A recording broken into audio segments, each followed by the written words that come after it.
All right, what's happening, everybody? Welcome to the ASAP Afternoon Blitz.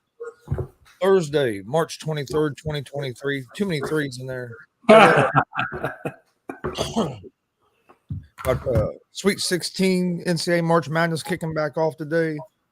Going into another full weekend of college basketball. So should be a pretty good weekend in sports again. I'm Chris Gonzalez, joined by Jay McLevin. How's it going, Jay? It is going well. My Cougars, thank goodness, don't play till tomorrow. So it's another day that they can rest, relax, and hopefully get over any injuries to Sasser and Shed and be ready to go, man. We got, I want to say it's Miami, I think, out the gates tomorrow. So, man, I'm looking forward to it, man. I love this Sweet 16 stuff. I'm looking to see, what Cinderella teams come out of it. We know FAU's in there, Princeton's in there down at the bottom. Can one of those teams pull off another upset? I think Princeton has a good chance. Yeah. Princeton really came out of nowhere. I got to be honest. I was not following Princeton at all until we got into March Madness. To be honest with you, Gonzo, Princeton was not on my radar. I don't know if they were on yours previous to March Madness or not, but I don't think I don't really pay attention to those Ivy League boys. I don't think they was on anybody's radar going into the tournament. I think everybody thought they'd get bounced by Arizona in the first round. Yeah, like it was just going to be a whatever, like a gimme game, and then or a tune-up game for Arizona, if anything. Florida Atlantic gets Tennessee today. I'm curious to see how that rolls out. I think Tennessee's going. I'm curious to see how that rolls out. I think Tennessee's going to be a little too physical. Got an echo in here, man. What the hell y'all got going on over there? I was just checking the sound, make sure we sounded okay. Crazy boy. No, but then of course we got Gonzaga versus UCLA. I think that'll be a good tight game. And then you got Arkansas, UConn. Like I said, I called it at the beginning. I said Arkansas, this team was really underrated because of the injuries to Smith and Black for a while, and that really kept them down for that 8-10 record. But I think you can see now, especially after that Kansas game, that Arkansas is legit. They're ready to roll. And I expect to see Arkansas beating UConn and continuing that mission. But I think the real good game is going to be obviously Kansas State versus Michigan State. I mean, we got a good slate of games, to be honest with you, Gonzo. You're not going to have a disappointment in either one of these. But I am really looking forward to seeing that UConn and Arkansas. Yeah, I think that'll be a good game. But also think the Gonzaga and UCLA game is going to be a real good one as well. Yeah, absolutely. And then if you look into Friday's games, it starts off, we get the early game of San Diego State versus number 1 Alabama. And I'm telling you, Gonzo, I'm probably going to go to church tonight and pray on this game before it actually happens tomorrow, man, because I really want to see Alabama and Frankie C go down. And what better way than to go down to a 5th seed San Diego State? I don't think it's going to happen, Jay. I don't think so either. But, Gonzo, every now and then you get a miracle. Every now and then, Gonzo, you get a miracle. And I'm hoping this might be that miracle game. I see Miami and Houston being a tough matchup, but I do think Houston does get past Miami, and that's not because I'm biased, but that's just because I feel like Shed and Sasser are back on point after those injuries, and I think Houston's going to continue this role and prove people wrong that, yes, they came from maybe a less than lackluster division, but you can't overlook them either. And then I guess, of course, then we get the number 15, number 6, Creighton, Princeton. I think everybody in the world's going to be watching that just to see if Princeton can beat the Cinderella and keep it moving. And then last but certainly not least, we get Xavier and Texas, which should be a very big shootout type game. Yeah, there should be some good games. Yeah. Like you said, Houston going down to Miami, that's the miracle. Hey, that's what Frankie wants, only because he knows I'm wanting the same thing with Alabama. I've been saying it since Monday that Houston's going to take down, or not Houston, but that Miami's going to take down Houston. Hey, that's fine, because you know what, Gonzo? If you're in the books, Right. You're in the books, Gonzo. Don't you worry, because come Saturday, somebody got some answering to do, Lucy. It might even be Friday night when we do the Friday night show. I don't know, but somebody got some explaining to do. Maybe me. Hey, this could backfire. It may be me, but for right now, Gonzo, I'm hoping it's you. I mean, that's just keeping it real. They looked. If they play like they did Sunday night, they're going to be tough to beat. But Houston's going to be a good game. I think it's going to be good on both ends. On both ends of the floor. Honestly, I think the X factor is still going to be Robert for Houston. I don't know Miami's names well enough to call their names, but I think Robert is going to have to. I still think he's going to have to. And the bigs down there, Walker and what's that other dude's name? I think it's Robertson. Both those dudes are going to have to be down there in that paint with Miami. I think that's going to be where the X factor is.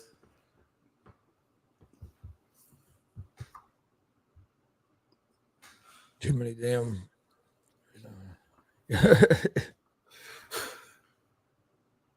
I think Blue, calm yourself. I didn't catch the Mavericks game last night. He said, "What do you say? If Houston lose, Jay won't shut up to the Friday night show, and if he's a no-show, then you'll know." That's not true, man. Hey, look, I keep it real. You know that. I show up no matter what. Everybody knows that. Win or lose, I still show up. Mike Hughes, you know exactly what I'm talking about. Calm yourself. Mike over here throwing them jabs in, trying to start some shit.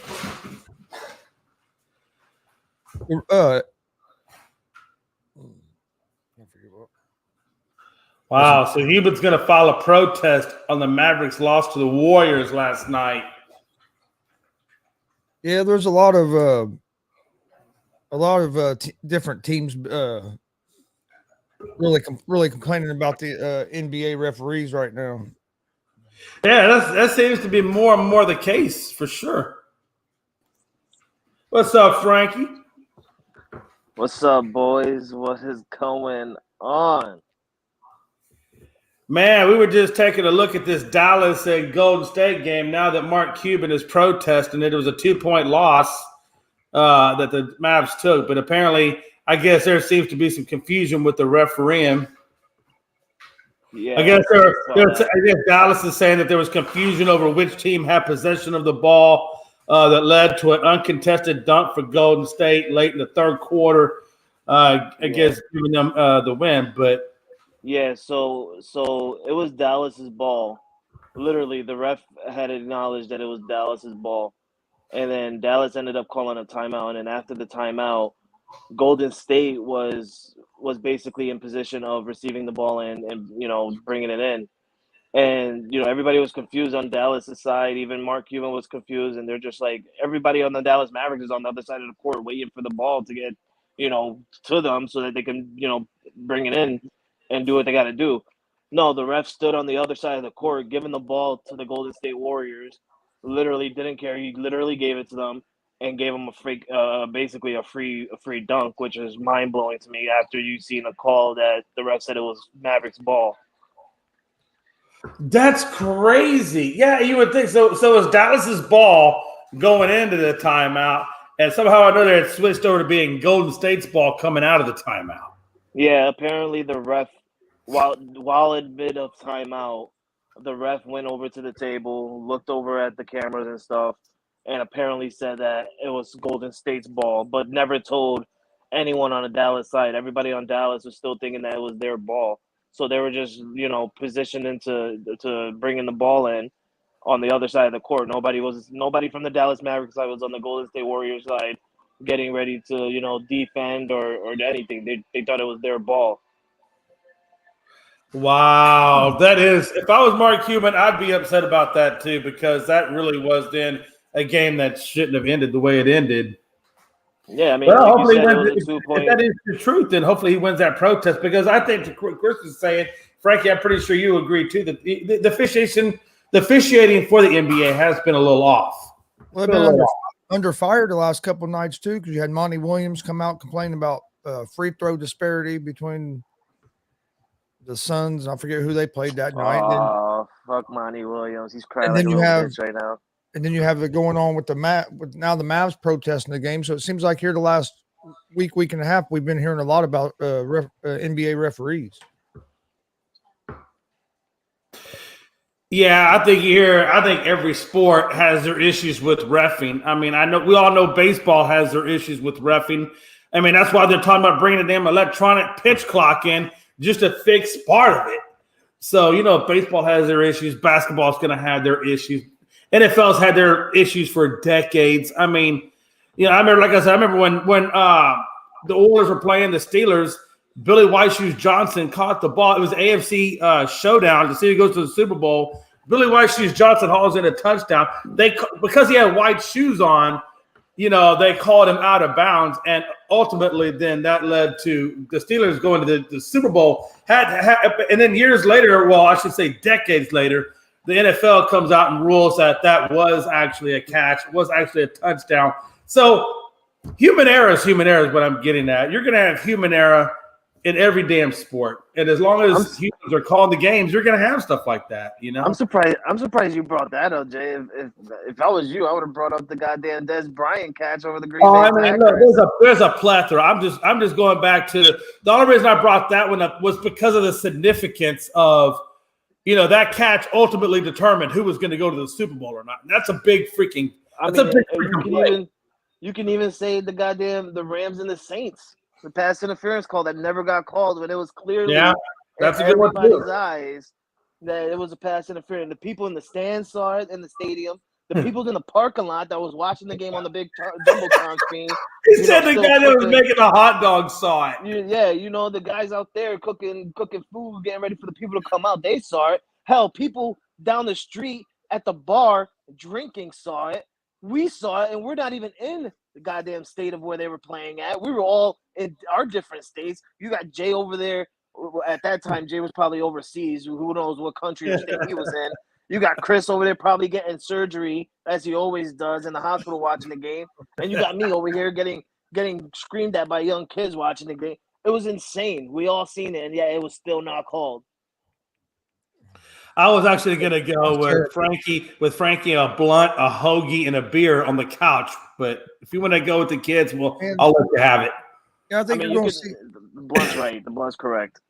I think you're going to see if you see more complaining in the NBA because there's so much judgment that goes into foul calling and stuff. I mean, you have 5 referees watch a play, and 3 of them might call foul, and the other 2 might not. Yeah, and if I'm not mistaken, I saw news yesterday that a referee in the NBA already got demoted. I forgot his name. I had to look it up, but a referee in the NBA got demoted from his job from being just terrible. Well, they demote him down to they can be like one of the replay officials, where they can watch him or something. I don't know. I don't know what they're doing. They probably sent him over to New York G-League. where he had to G League, or China. Listen, we need you overseas in China. Oh God, I wouldn't. If somebody told me I was going to China, I'd be pissed. There's nothing to do in freaking China. What's there to do in China on your off time? Be a referee, just get done doing an NBA game, and you get a phone call. Well, you were terrible tonight. You're going to China. We're sending you down to G League for next month. You're packing bags. You're going to Beijing. And we're not going to just send you down to the G League of just any team. We're just going to send you down to the G League of the worst team that doesn't get no TV time, no fans going to the stands. We're just going to send you to that. What? They're not going to send you to the Ignite?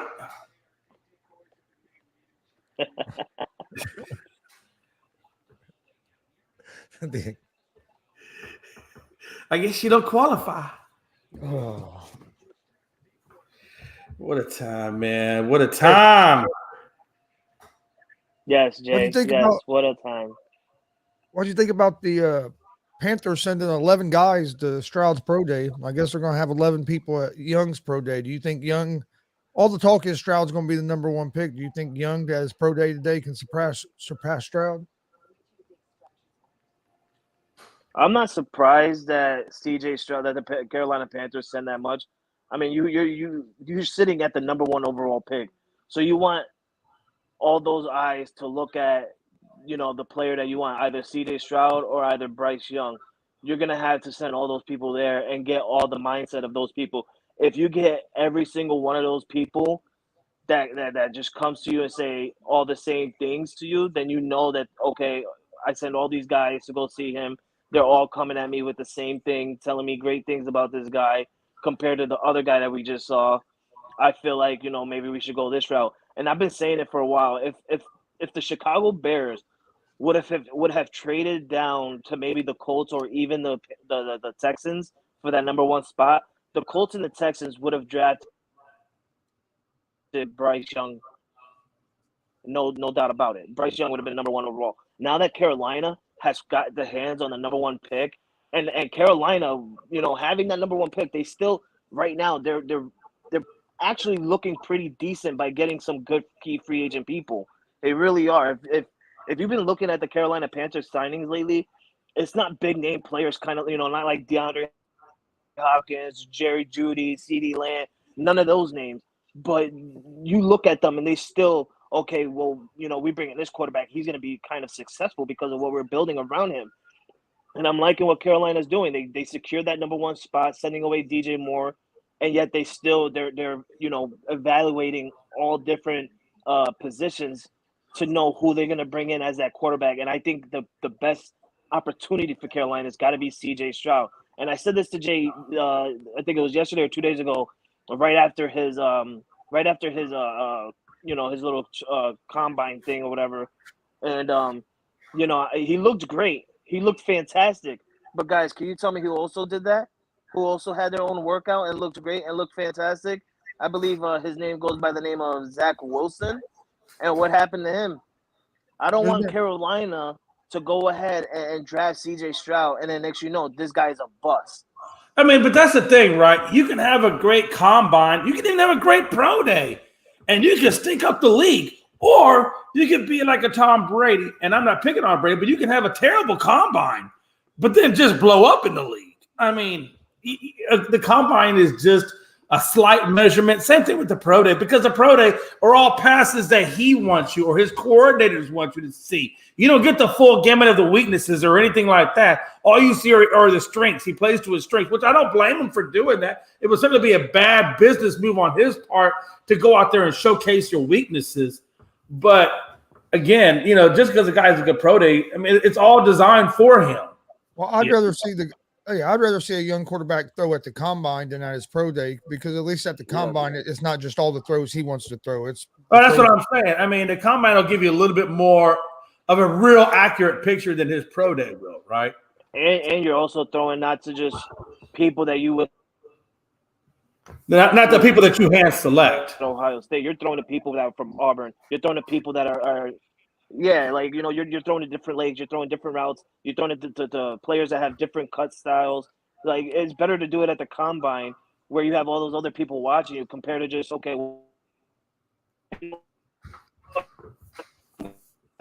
my own day and everybody come and you see me. I'm going to be throwing to the wide receivers that I've been throwing to for the past years. Yeah. Yeah, I agree. I still think, I know he's short, but I think that Bryce Young is, if you're picking number one, I still think Bryce Young is. If I was picking number one, I would go with Young probably before I went with Stroud. I'm the opposite. I'd go with Stroud. Of course, you're the opposite. This is the way we roll. No, I'm not gonna lie. I would go with C.J. Stroud also, just because I've seen what Carolina is building around, and I feel like that will be a better fit for C.J. Stroud to go to Carolina and all those pieces that they build up, and it makes a perfect fit for Bryce Young to go to Houston and just do what he can do at Houston. I think Houston will be a decent team. They've been signing some really good key players too, Houston. And right. It's really odd because we're all since last year, even continuing on to the beginning of this offseason, we've been trash talking the Houston Texans, and telling everybody, this is a team that's going to be last place in that division for a long time. I wouldn't be surprised, and Chris, don't get mad at me. I wouldn't be surprised if either Tennessee or Indianapolis come out in last place of that division because Texas is slowly building into a team that nobody's looking at really good. And that was the thing I said. I felt like with what Houston is doing, what D'Amico Ryans is doing and company, and the people that they're bringing in, the people that they're letting go, the reorganization of that defense and whatnot. I thought was a big move, and they do have 2 picks in the draft, and I do expect obviously one of those to be their future signal caller, which I think Bryce Young is pro ready. I think he can kind of step in. If you're going to throw a guy to the fire, I think Bryce Young is the guy that I would throw to the fire. I think we have more success than CJ. I'm not saying that CJ can't transcend and be right in there as well, but I think Bryce Young will have an easier time of it. I think the CJ does. But at the same time, I will say this, man. I think if Stroud does go to Carolina, he would have Adam Thielen, like I told you earlier, that veteran pickup by Carolina. Number one, will help him in the receiver room, but also help that new quarterback get adjusted to life in the NFL a little bit more. Never hurts to have a buddy, to throw into. So, but yeah. Look out for Texas. I do have Texas coming in at number 2. I got Jacksonville coming in at 1.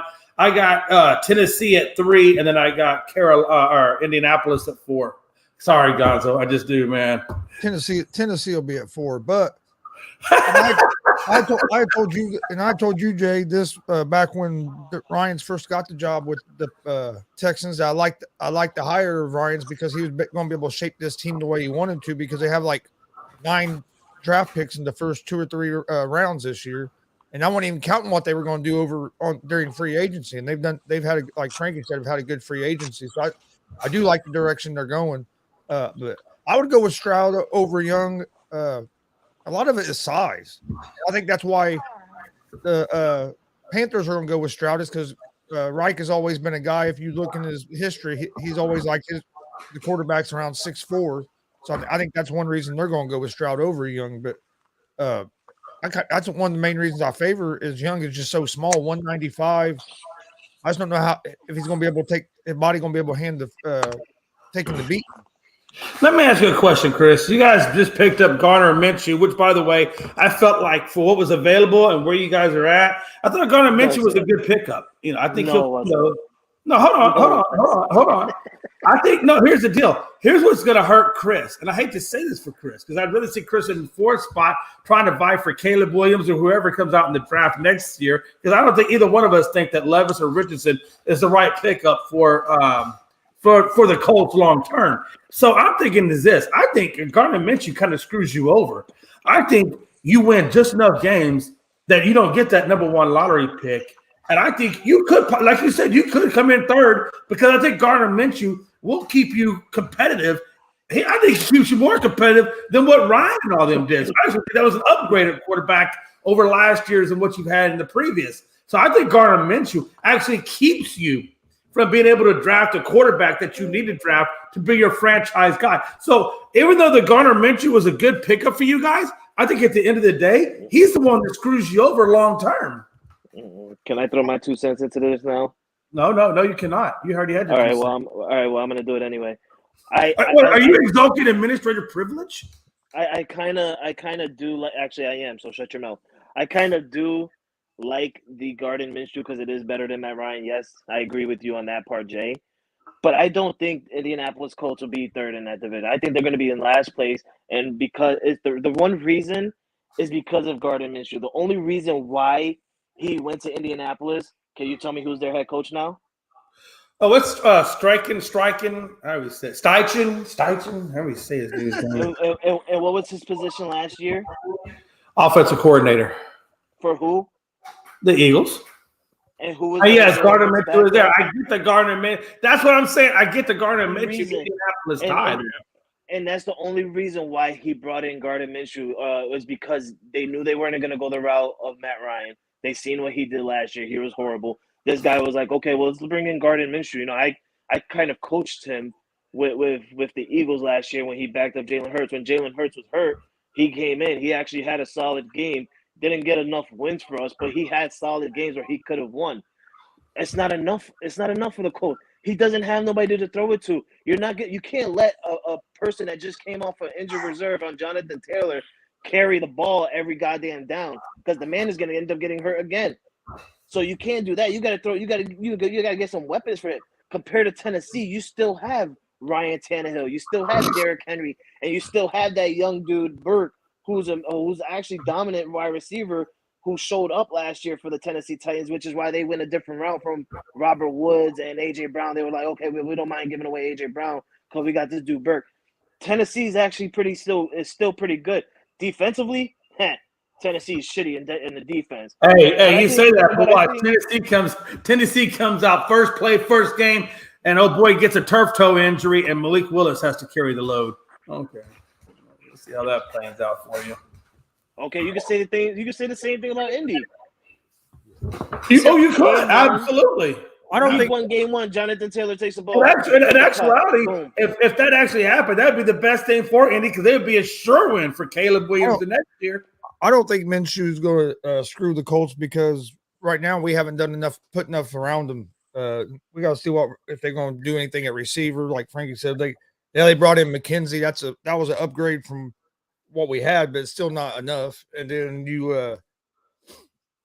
I think that the main reason I do agree with Frankie. They brought in Minshew because of his connection with Steichen, but they brought him in to be just a gap fill guy because I don't think they're going to take a quarterback at 4. I really don't. They might surprise me. I think they're going to move back, or they're going to take an offensive lineman at 4. So they need offensive linemen as well. But the thing and AP just mentioned it, but it's been ramping up more and more here around the Indy area. Is that the Colts are going to make an offer for Lamar Jackson? So we'll see what goes on there. I don't see it. Why give up 2 first-round draft picks? If you're going to do that, just play out this season and take your chances next season with the quarterback class that's coming up. But we'll see what happens. God, on a scale of 1 to 10, how mad would you be if they went all in on Lamar? It would not be mad if they went for Lamar. It's doing it this way because you got to give up the 2 first-round picks, and then you got to sign him to a contract. If you were just going after him and on a trade, or not even a trade, or like free agency or something, that'd be a little different. But to give up 2 first-round picks and have to sign him to a big contract, do it.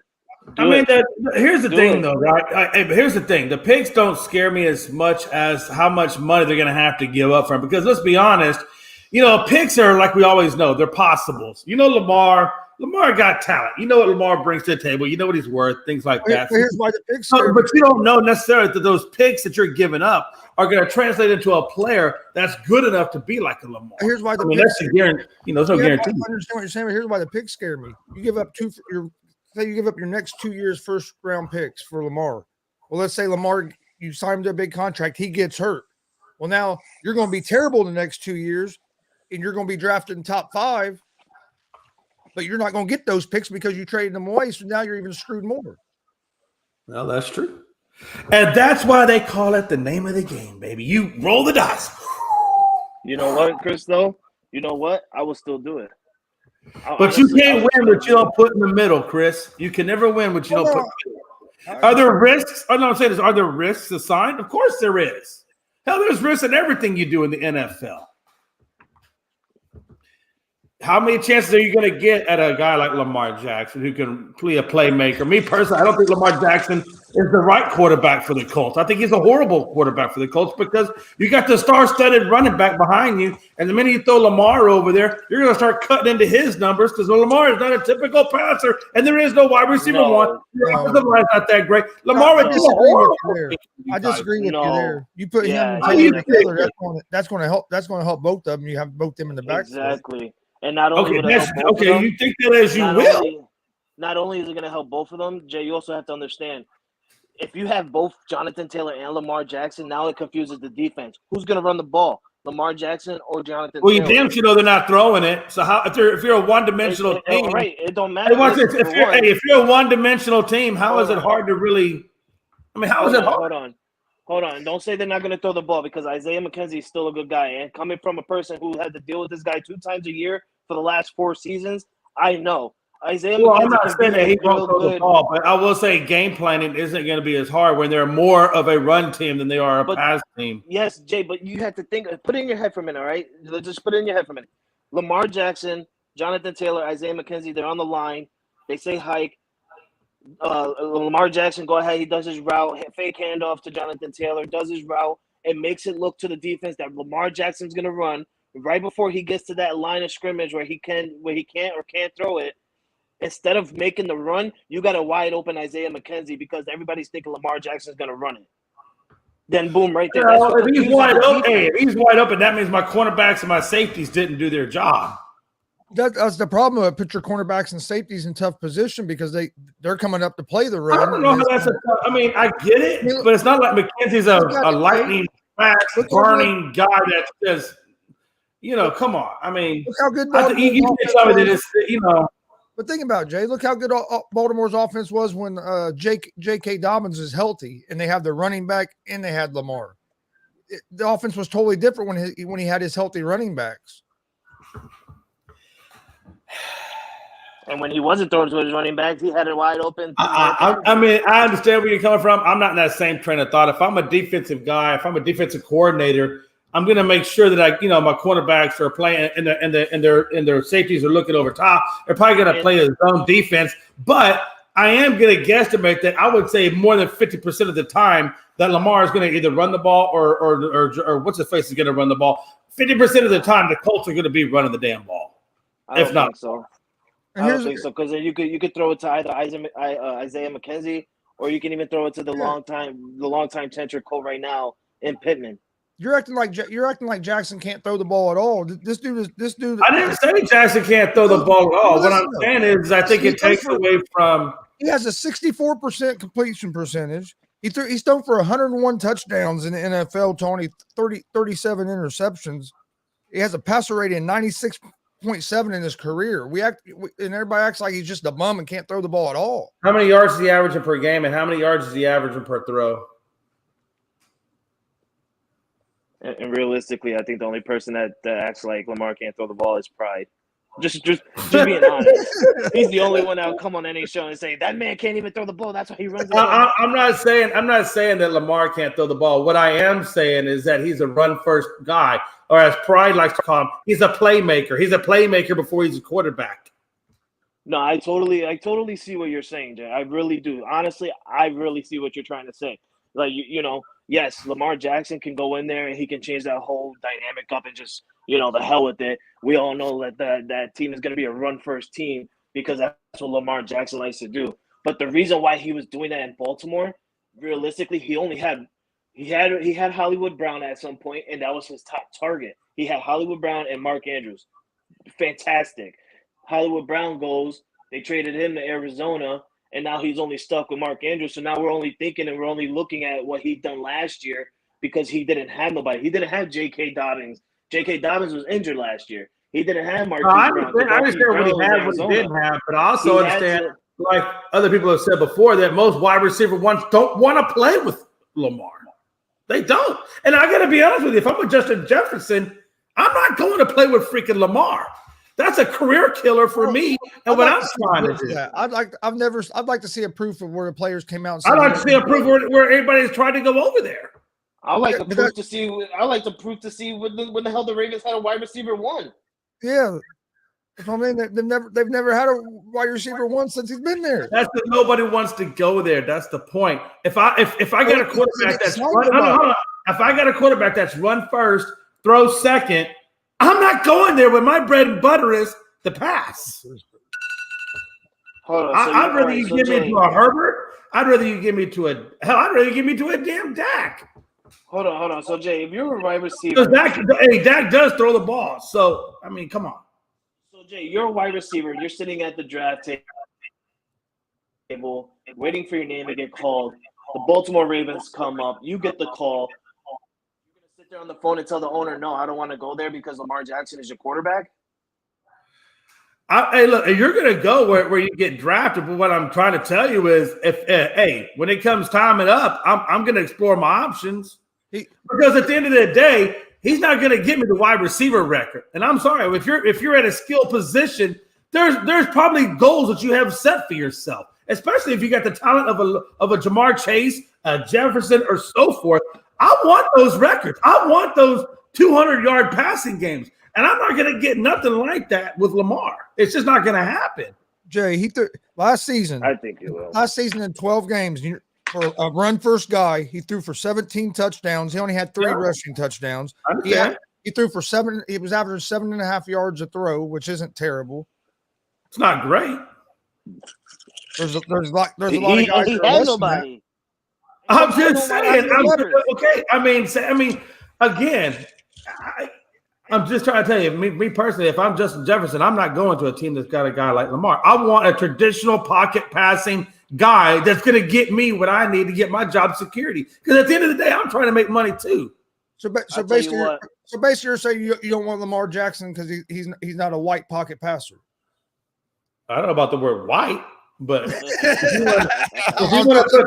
you want to get Jay fired up. If you want to put the term pocket passer in there, I'll agree with you because like I said, Warren Moon was black. But hey, here's the thing, though, right here. And he was more of a traditional pocket passer. The league's not looking for just a straight pocket passer anymore. I understand that. I understand you can be mobile, but still be mobile and be able to get the ball with good accuracy. Listen, I'll tell you right now. A great example of that. Herbert's a good example of that. Burrow is a good example. Right give Lamar Jackson weapons like Allen has had. Oh. Right now, Lamar Jackson has Justin Jefferson. Lamar Jackson will be running less and throwing more. No doubt about it. No doubt about it. Because in Lamar Jackson, if you actually watched him in college, yeah, he ran the ball a lot. But when he had receivers, the man was getting a lot of receiving yards or throwing for a lot of receiving yards. He really was, Jay. He really was. So if you give him someone like Justin Jefferson, Lamar Jackson will take less time running Lamar the ball. Jackson will never get. Mark my words, he'll never get a wide receiver one like Justin Jefferson. So why the fuck you keep coming his name? Oh, yes, they're not going to want to go. The only way he gets it is if they draft a wide receiver like that. But I guarantee you, I don't think that wide receiver stays there. I guarantee you, first time out of his rookie contract, I think he goes somewhere else. He would stay there because he'd be putting up. We'll see. I guess maybe if Baltimore believes in that strategy, then Baltimore will draft a wide receiver in the draft, or they'll go in. Why they won't do that? I mean, they'll try to get in D-Hop, or they'll make a move on Odell Beckham Jr. Don't you ever throw in D-Hop's name in the Baltimore Ravens way, all right? Don't ever do that. And the Baltimore Ravens will never draft a wide receiver. Okay, so maybe Odell Beckham Jr. would go over there. Yeah, but then again, Baltimore's not on Odell Beckham. Odell's not a number one. Yeah, Odell's not a number one. I'm not saying he is anymore. I'm just saying he's the best free agent right out there on the market. So you know what, Chris, I'm cursing Jay right now. I'm cursing him right now. I hope and I pray to God one day Lamar Jackson lands with the Dallas Cowboys, and I hope that we saved it because now ladies and gentlemen, now we're on Apple and we're on Google Play. Yeah. Okay. So we can go back and watch this video. It could be 5 years from now. I don't give a damn. I'm gonna come back to this moment in 2023, and I'm gonna show Jay this recording of him talking shit about Lamar Jackson compared to 5 years from now. If the Cowboys get Lamar Jackson, Jay will say, "Yes, we got a mobile quarterback. Lamar Jackson's MVP. He's gonna throw the ball to CD." See, you know what? Automatically, that's just them talking shit, whether this is reality. Because I've been sitting here telling you how realistically I understand Dak is not the greatest quarterback in the world, and I'd rather have another quarterback. So that just kind of tells you there. I take Lamar Jackson over Dak. Doesn't mean it's going to change what I think. Matter of fact, if anything, it's going to be like, oh, damn. You wouldn't take Lamar Jackson over Dak Prescott? No. He said that already. He said he would rather have Dak than Lamar. Oh, wow. Which is why again, I know you guys think so highly of Lamar Jackson, but I'm sorry. Me personally, and I said this before, I don't like Dak. I don't like Lamar for different reasons. But I don't like either one of them. Truth be known, I don't want either one of them on my team. All right, I'm Truth gonna be ask you known. this right here, Jay. I'm gonna ask you a real But question. if I had right a here. choice This is true. between the two, hold on. But if I had a choice between the two, I think an offensive coordinator can do more with Dak than he can with Lamar. Oh, I'm gonna ask you this. I'm gonna ask you this, Jay. Mark my words on that. I'm gonna ask you this, Jay. When the Dallas Cowboys go up and face Lamar Jackson and the Baltimore Ravens, what does that put in your belly? Are you a little nervous, or do you feel confident that you're gonna beat Lamar Jackson and the Ravens? Yeah, I'm fairly confident I'll beat the Lamar Jackson and the Ravens. Oh my God! And let's be insane. honest. Hold on. And let's be honest. If we're being honest here, if we're being totally transparent and honest, we don't even know if he'd make it through the season to get to Dallas. Let me ask you this. Last 2 seasons, has he completed either one of those 2 seasons? no, that's The last No. last two Answer the seasons- question. I'll answer Yes you. or no. I'll answer you. Has he completed I'll the last answer you. 2 seasons? Or did I'm gonna Lamar answer you. or did Huntley get his first Pro Bowl for, let's just say, there was nobody else out there available? Huntley got into the Pro Bowl because everybody said I'm not playing in that stupid shit. But let me be real with you, Jay. I'm going to answer your question. I don't want you to interrupt me. I'm going to answer your question, and do not interrupt me when I answer your question. Okay? I'll interrupt you as much as I want. No, listen to me. No, Lamar Jackson did not finish those 2 seasons. And the reason he didn't is because Lamar Jackson wants his goddamn money. 2 years ago, he was on a franchise tag. He didn't give a damn. Last year, he didn't give a damn because they didn't come up with a contract for him. So he don't give a damn. The man don't care. He don't give 2 shits. No. Hey, you're not saying anything that I don't agree with. Really, I agree with you. I'm just saying, at the end of the day, whatever the reason is, he didn't complete the last 2 seasons. I'm sorry. Nah, I'll pass. I'll take a hard pass. Hey, Jay, he played in the same amount of games last year as Dak Prescott did. Last time I checked, Dak went down with an ankle injury, which was legitimately verified. Okay, but you know what I'm saying? Same amount of games. They still played the same amount of games. You're saying Lamar Jackson didn't go down with the legit? So if they played the same amount of games, who had more turnovers? I believe probably would fall on Dak. I think Dak had 15. I think Lamar had how many? And here's my thing. It probably would fall on Dak, but then again, we all know that Lamar didn't play 5 games either. So let's not act like Lamar had a free pass. They played the same amount of games. They both played 12 games. Listen, all I'm asking is look at the man in his rookie year, right? Look at the man of his rookie year up to about 3 years after that. The man was on the field. He got hurt. He still played hurt. Let's not forget that. The man got hurt, and he still at times would play hurt. Once he didn't get his money, the man's like, what the hell with it? Why am I, When was the last time Lamar made it to the playoffs? No, I get it. When's the last time Lamar was in the playoffs? His first or his second year. His first and second year, matter of fact, the Baltimore Ravens went to the playoffs. They didn't make it past How far they go? The wild card, and he didn't make it anywhere else, but he still. That's what I'm saying. The point I'm getting at is when I look at Lamar and when I look at Dak, I see a horse apiece, right? I really do. I see a horse apiece, man. How, Jay? Dak neither one of them's ever going to get a goddamn Super Bowl. Maybe Dak, maybe I think Dak has a better chance. I think because Dallas does put more on both sides of the ball. But I mean, really, man, you're really that high on Lamar. No, you're seriously really that high on Lamar. I mean, yes, because if you put Lamar Jackson on the Dallas Cowboys right now with CeeDee Lamb and the rest of the people that they're got, I swear to you right now, Jay, the Dallas Cowboys will make it to the NFC Championship for the first time in 26 years, over 25 years. I'm telling you that right now. I mean, we gonna have to agree to disagree on that one. Oh my Lord Jesus Christ! Oh my Lord! You're swinging pretty hard on Lamar's nuts, and I don't understand why. And yet you can't get Dak Prescott's nuts out of your mouth. That's not true. Hey Jay, look, Lamar Jackson's so bad, but in 5 seasons he has a record as a starting quarterback of 45-16. Great, you can read numbers. How many playoffs he got? Okay, wait a minute. Dak Prescott's record over 7 seasons is 61-36. Yeah, I get it. How many times we made the playoffs? How many times has who made the playoffs? The Cowboys. I don't know, 3 times to get put out in the first round? I get that. So about the same. It's the same point I've been making. I still feel like Dak and both Dak and Lamar are status quo. No. I mean, you have your opinion. I got mine. I don't want either one of the damn quarterbacks. Hey, if you want because you're not. Has Dak ever won an MVP? Has Dak ever won an MVP?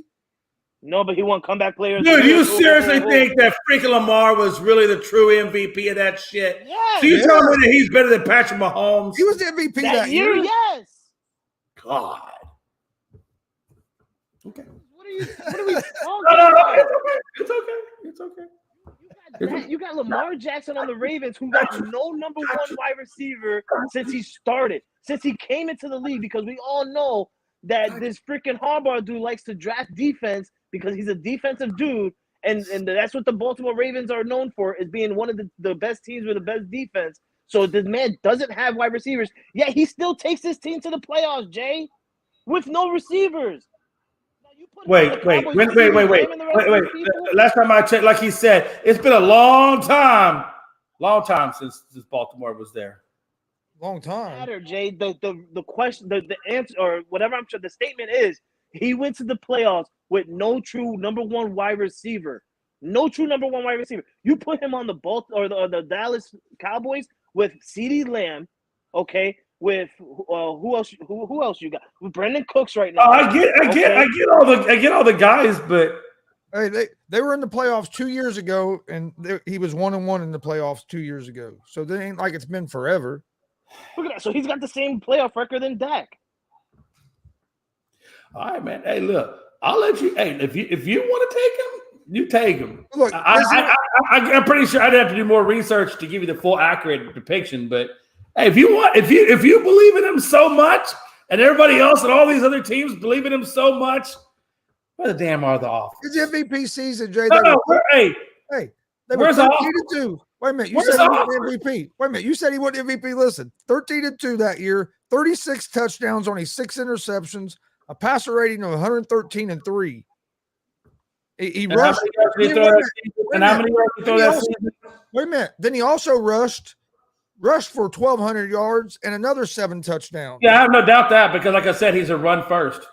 He's run first, but he threw 36 touchdowns. Well, you can throw farther than you can run. Look at the attempts. Don't look at the yards. Look at the attempts. Look at the rushing attempts. Look at the passing attempts. Rushing attempts, he had 176.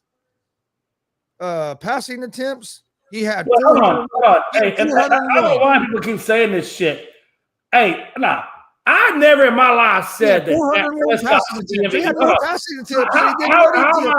How am I mad about Dak when I never said I wanted Dak on my team? So if I don't want Dak on my team, why would I be mad that he's not MVP? Hey, Jay, that makes no sense. Any Price do better. Hey, Jay, wait a minute. You're saying that he's a run-first guy. He's a run-first guy, but he threw the ball over 100 See, that's what I'm trying to say. Y'all are acting retarded. You're trying to pair Dak Prescott, and you're trying to compare him to Lamar Jackson. And I done told you, I think both quarterbacks. What I'm saying is your argument a minute ago about MVP. You said look at attempts. He had 265 passing attempts to only 170 rushing attempts. But he's only a runner. He's a run first guy. Yeah, you're right. He's not a run first guy. No, you're right. He's not run first. You're right. No, you're right. My bad. I'm just saying he can throw the ball too. No. Everybody else out there that says the word playmaker because he runs and makes that argument, you're right. He's not a run first guy. My bad. Okay, just doesn't. Jay's being. No, you're right. I was wrong. You said he's not run first. Okay, all right. Jay's being sarcastic right now. You have to look at it though. Like he has nobody to throw it to. If you have nobody to throw it to, and you're a good runner and you're a great runner, you know you can get fucking yards by running. What else are you gonna do? So if you like him so much, why aren't the Patriots making an offer for him? Because we don't have. No, tell me you got Mac Jones because if you think you believe in Mac Jones, like, okay. For one, we do believe in Mac Jones because if we didn't, we would have traded him this offseason. So we do believe in him.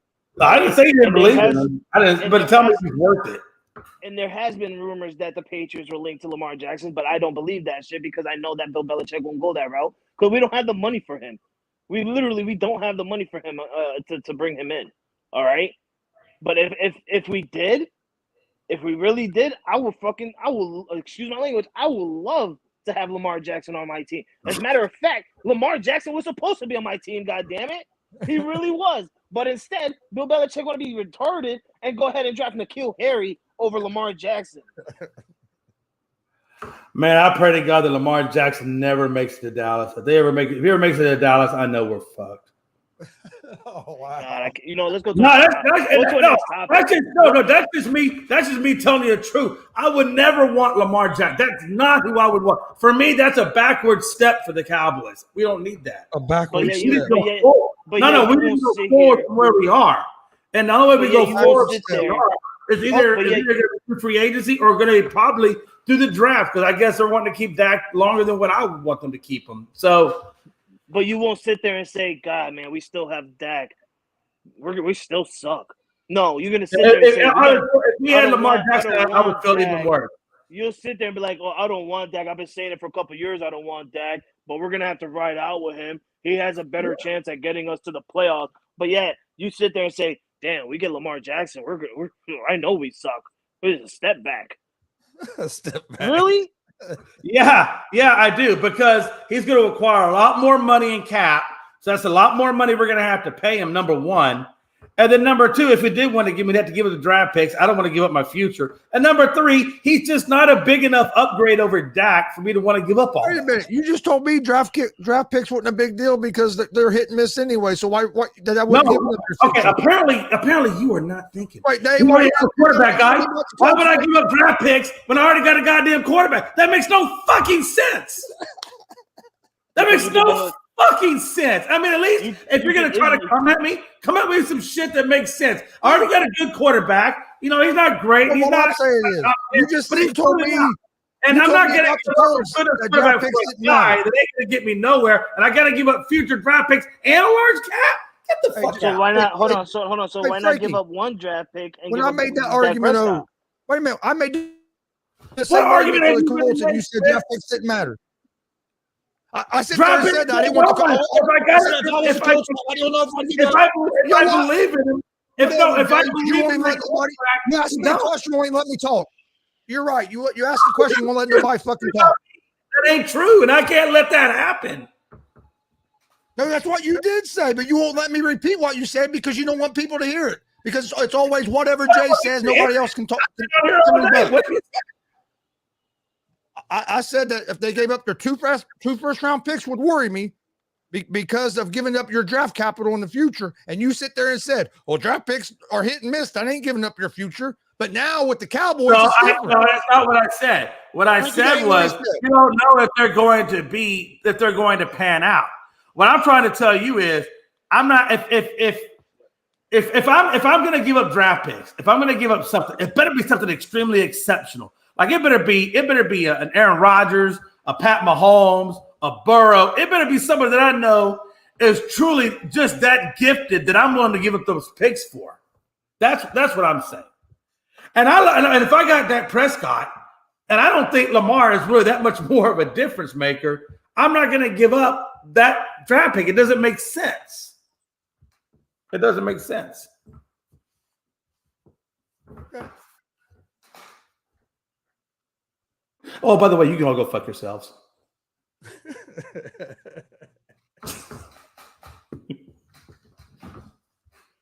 don't even know where I had this going next. Now, let me look.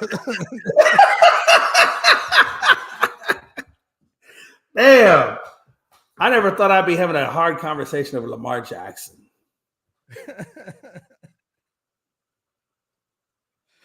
Of course, that's what we all know. I mean, like I said, the Carolina Panthers could, and we all know that Stroud had a great combine. He blew it up. He had a good pro day. He's looking good, whatever. And then, like me and Chris have said, you throw him out there in a real-time game situation, and he turns out to be a Ryan Leaf, and you're just sitting there like, what the fuck? I mean, there's no guarantees on anything. Let me ask you guys this, and this is a serious question: you think that these GMs and coaches, basically just like the whole NFL team, when they go in this draft process, do you think sometimes they overthink it so much that they end up getting themselves in trouble just because they overthink it? Because like you'll hear that they'll go in the draft and they'll have their guy that they want, but then kind of like the 49ers, they were going to draft Mac Jones is what everything was. And there's even reports came out they were going to draft Mac Jones, but then at the last second, because of all their research, they decided to go with Trey Lance. How much do you think that happens where teams kind of mess themselves up? They can get themselves on it. Overthinking. It happens. I mean, you can use a lot of analytics, right? I mean, analytics are definitely a part of it, but I think sometimes, like in all sports, I think analytics become too much of a measurement rather than, you got to figure you're going to have an interview with the guy, you're going to talk with the guy, you're going to find out his background. You got to look at all the other things that go along with it. How does he handle pressure situations, things like that? I mean, there's more to it than just the analytical side. And I think sometimes they do get too heavily involved in those analytics.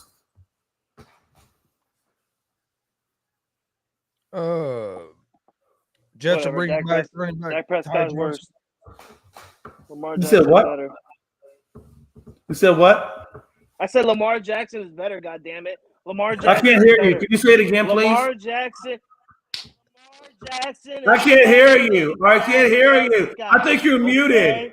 No, I think you're muted. Check your audio. First round picks and Check Dak your Prescott audio. for Lamar Jackson because he's better than Dak Prescott.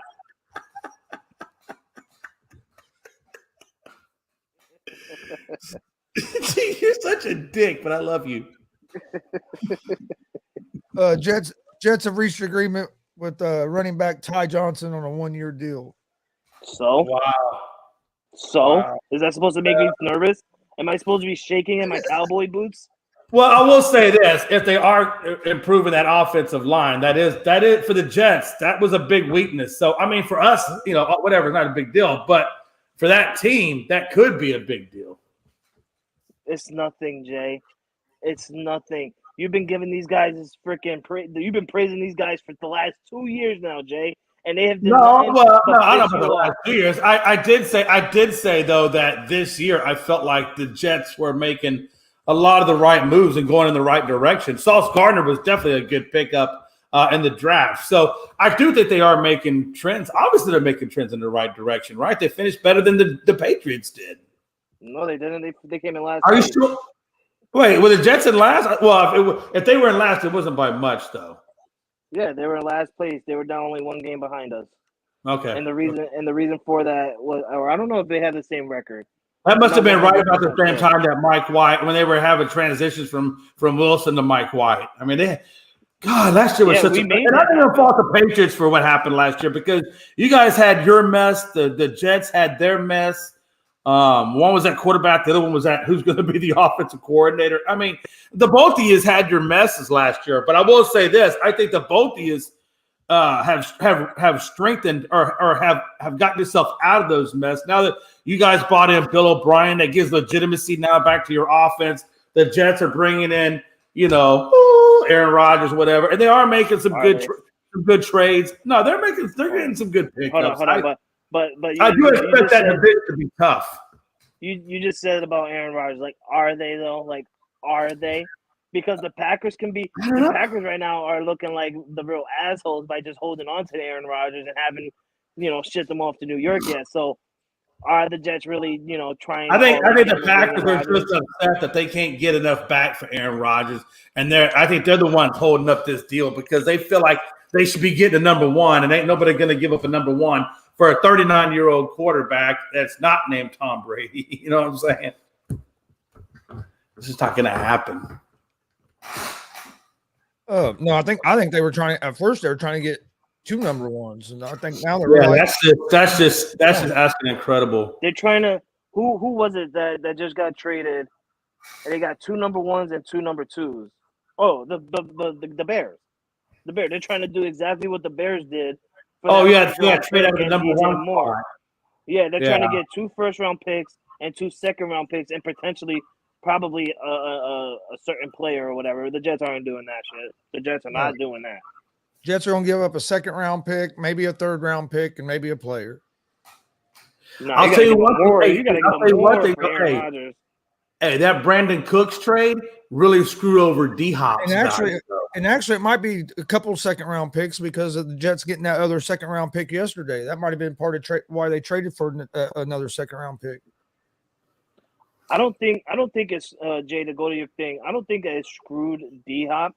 I think what Arizona is doing is screwing out D-Hop because of what they're asking for. Arizona is asking for a second-round pick and potentially a star-studded player to fill in his role. I think what they're realistically going to get for him, though, is a fifth and maybe a sixth. Yeah, they want teams are like, okay, well, Brandon Cooks, a person who has 6 years out of the 8 years or 9 years had 1,000 receiving yards, and he's up there in age the same way as D-Hop is. Well, why the hell are you asking for a second rounder and then a top stud player? Like, don't you got some good key players over there in Arizona? Why are you doing that? I mean, let's go ahead and send you a 5th and 6th round pick, since that's what the hell Brandon Cooks took for the Dallas Cowboys. Right. Which is a smart idea. Yeah.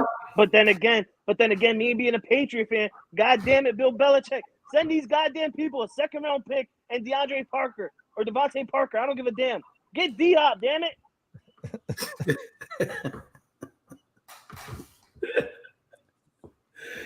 Man, when you wake up one day and you realize that the golden goat is no longer a part of your team, and this is what you have now.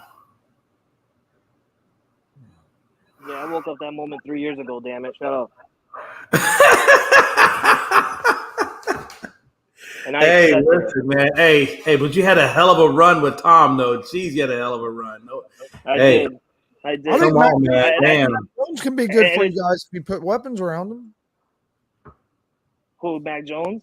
Yeah, I think if you put weapons around Mac Jones, he could be a good quarterback for you guys. But that's the thing about Bill Belichick. Until recently, last year when he spent $70 million in free, Bill don't spend like that in free agency to really bring in those kinds of guys to give Mac that kind of help.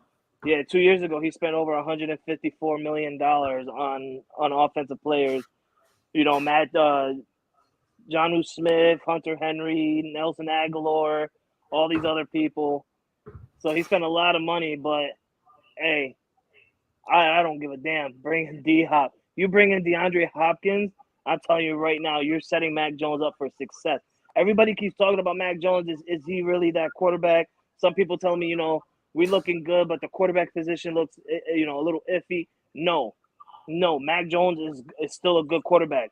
The reason he was terrible last year, and Jay can back me up on this, he didn't have no one good on the receiving corps besides Jacoby Myers, and we were a running team only because of our play calling was run by Joe Judge, a person who's a special team specializer, and was terrible at head coach with the Giants, and freaking Matt Patricia, who's a defensive-minded guy going over there and calling offensive plays for the Patriots. That's the one reason he was terrible last year. But if you look at his rookie year where he had Josh McDaniels and stuff like that, the man went 10-6 and went into the playoffs.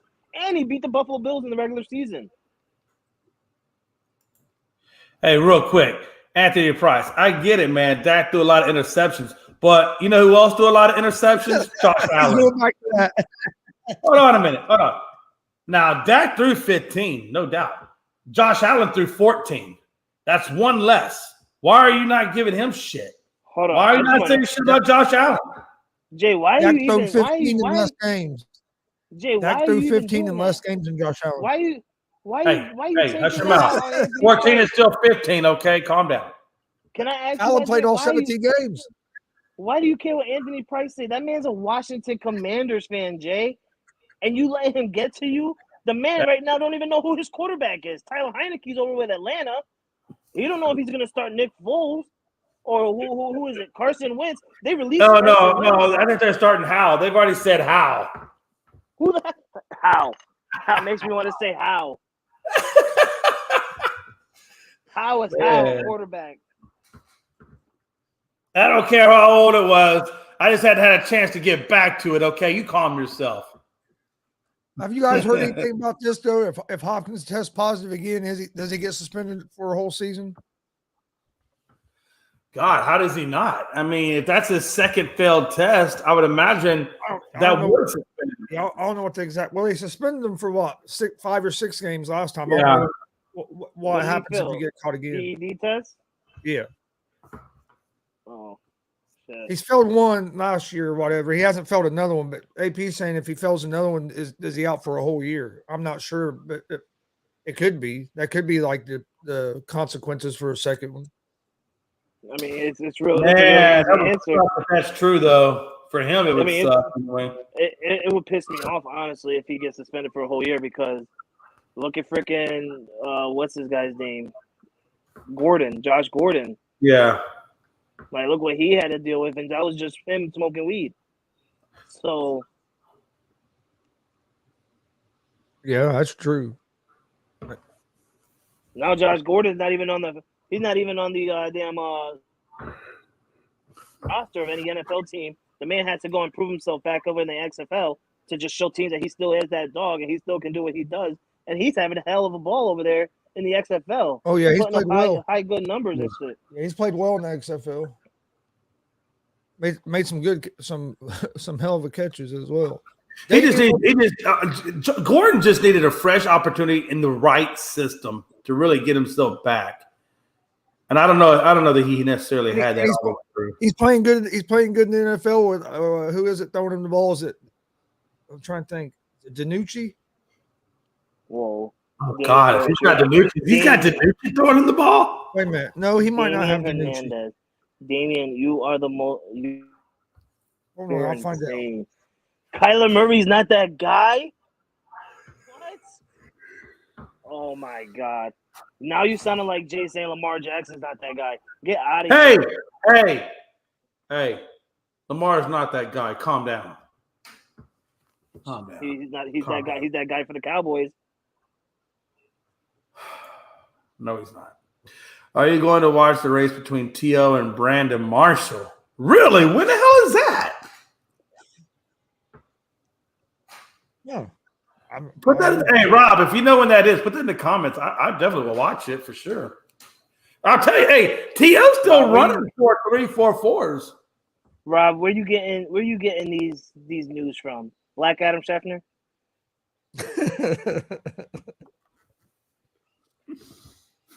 And that's true, guys. I'm not trying to, that's a real true. person. Yep. That's a real Twitter account. Just saying. Yes, it is. Oh, I know it's a real Twitter account. No, I don't want people coming. I don't want people in the comments coming at me saying, "Oh, he just said Black Adam Scheffner." Hey, listen, y'all were trying to get me last night saying that word. You know damn good well I didn't say it. Jay, I don't care what they say. Jay, you know what you said, and I wasn't even live. All right, you know what you said. Huh? I need receipts, man. I'm telling you, I know I didn't say it. I need receipts. Y'all coming at me all kinds of sideways. Oh. I got friends in low places and low places. Oh, man. So I broke my rule. Everybody, I broke my rule. We ended up having Taco Tuesday on Tuesday. Oh, my God. I couldn't. My wife came up and it's just like I can't resist. I love tacos too much. I had a debate with her and I'm like, I really don't want it. And she's like, well, the kids need to eat and Avery wants tacos. And I'm like, shit. So she made tacos and it took a while. And she comes up and she goes, would you like some tacos now? And I said, yes, honey. Can I have 2, please? But Jay, it is DiNucci is the quarterback that is throwing the ball to Josh Gordon, and Gordon's still having a good season in the XFL. Damien says, Frankie, do you realize Murray cares more about who he is recruiting for his Call of Duty team than what he is doing for the damn football on the football field? I'd like to know how people know how much he cares about Call of Duty and how much he cares about football. It must be nice minds. It makes no sense, honestly. It makes no sense. That's like me saying, well, Juju Smith-Schuster cares about TikTok more than he does caring about football, when yet the man just won a Super Bowl with the Kansas City Chiefs and just got a good deal with the New England Patriots. But, he doesn't do nothing. That's just dumb. That's just retarded to say. That's like Jay saying, well, Dak only cares about playing for the money, or, than he does caring about playing for football. Because if he really cared about playing for football, we would be winning a lot of playoff games. but yet he only cares about money. Shut up, Damian. Everybody cares about football. If he didn't care about football, he wouldn't be a goddamn quarterback. You don't make it to the professional level in any sport if you don't care about that sport. Everybody loves Call of Duty, Damian. I mean, Snoop Dogg is the most successful rapper of all time. He's old, and the man plays Call of Duty. Listen, I heard the Pope plays Call of Duty. Well, I think people forget the level of commitment you have to have to a sport to reach the professional level. People forget that and take that for granted. You just don't wake up and I'm in the professional. There's a commitment that all these guys have made throughout their life to get to this level. Bill Belichick played Call of Duty. And if you don't love the sport, you're not going to put that commitment in. I am friends with Bill Belichick on the Call of Duty game sites, all right? I am friends with him. And you know what his hashtag is? His hashtag is fuck Damian, Bill the GOAT. AP says OBJ to the Jets before the draft. You heard it here first. No, I did hear something, and me being in the New York area, there's been news circulating around that the Jets are potentially the top suitors now to get OBJ. And if they get OBJ, I swear to God, Aaron Rodgers better not go on the Pat McAfee shows again and say, well, I didn't say that was, I wanted a list. I didn't demand that. Because, motherfucker, yeah, you did. Because he knows he did. He knows he did. He wants to go around saying, I didn't say that. I didn't demand it. Yes, you did. They went and got one of your targets in Alan Lazar after you named the shit. Then they go and now they're potentially the best suitors for OBJ. And I wouldn't be surprised. And I would not be surprised. McCall Hardman in there as well as another guy. Exactly. And I would not be surprised if sometime in the regular season start, towards the middle of the season, they go ahead and add an old Randall Cobb into the system. Somebody gets hurt, and they're going to go ahead and add Randall Cobb in there. Can anybody tell me what this is supposed to say? Chiefs won because of Pete Jessup and Travis Kelce, not because of Juju. Oh, my God. Jesus Christ. This guy must not watch the Super Bowl. Oh, no, I think Damian just says stuff just to fuck with people. Before Damian should say anything, I would like for him to go ahead, take his computer or whatever he's watching us from, take it to his mother so that she can hear me say, send your son back to school or give him some goddamn tutoring lessons because your son needs to speak and write some proper goddamn English, all right? His name is Patrick, not Peaches or whatever the hell you try to say. Patrick. Or unless he was trying to say, what was that, Pacheco or whatever that running back's name is, but still, it's not. It looked like he looked like he's so hungry he meant to say ketchup. That's what I was thinking too, ketchup. Come on, man. Don't sit here and say not because of Juju. Juju Smith-Schuster had a goddamn touchdown in that game. Look at this. Hey, I'm going to show y'all right now. Hey, you see that dude right there? That's my nephew. He's 6'4" and a freshman, future baseball player in the minors. I'm telling you, the dude going to be something. You watch. It's my boy. Yeah. You know what he's going to be? A Texas Ranger, and you're going to hate him for it. Hey, you know what's funny?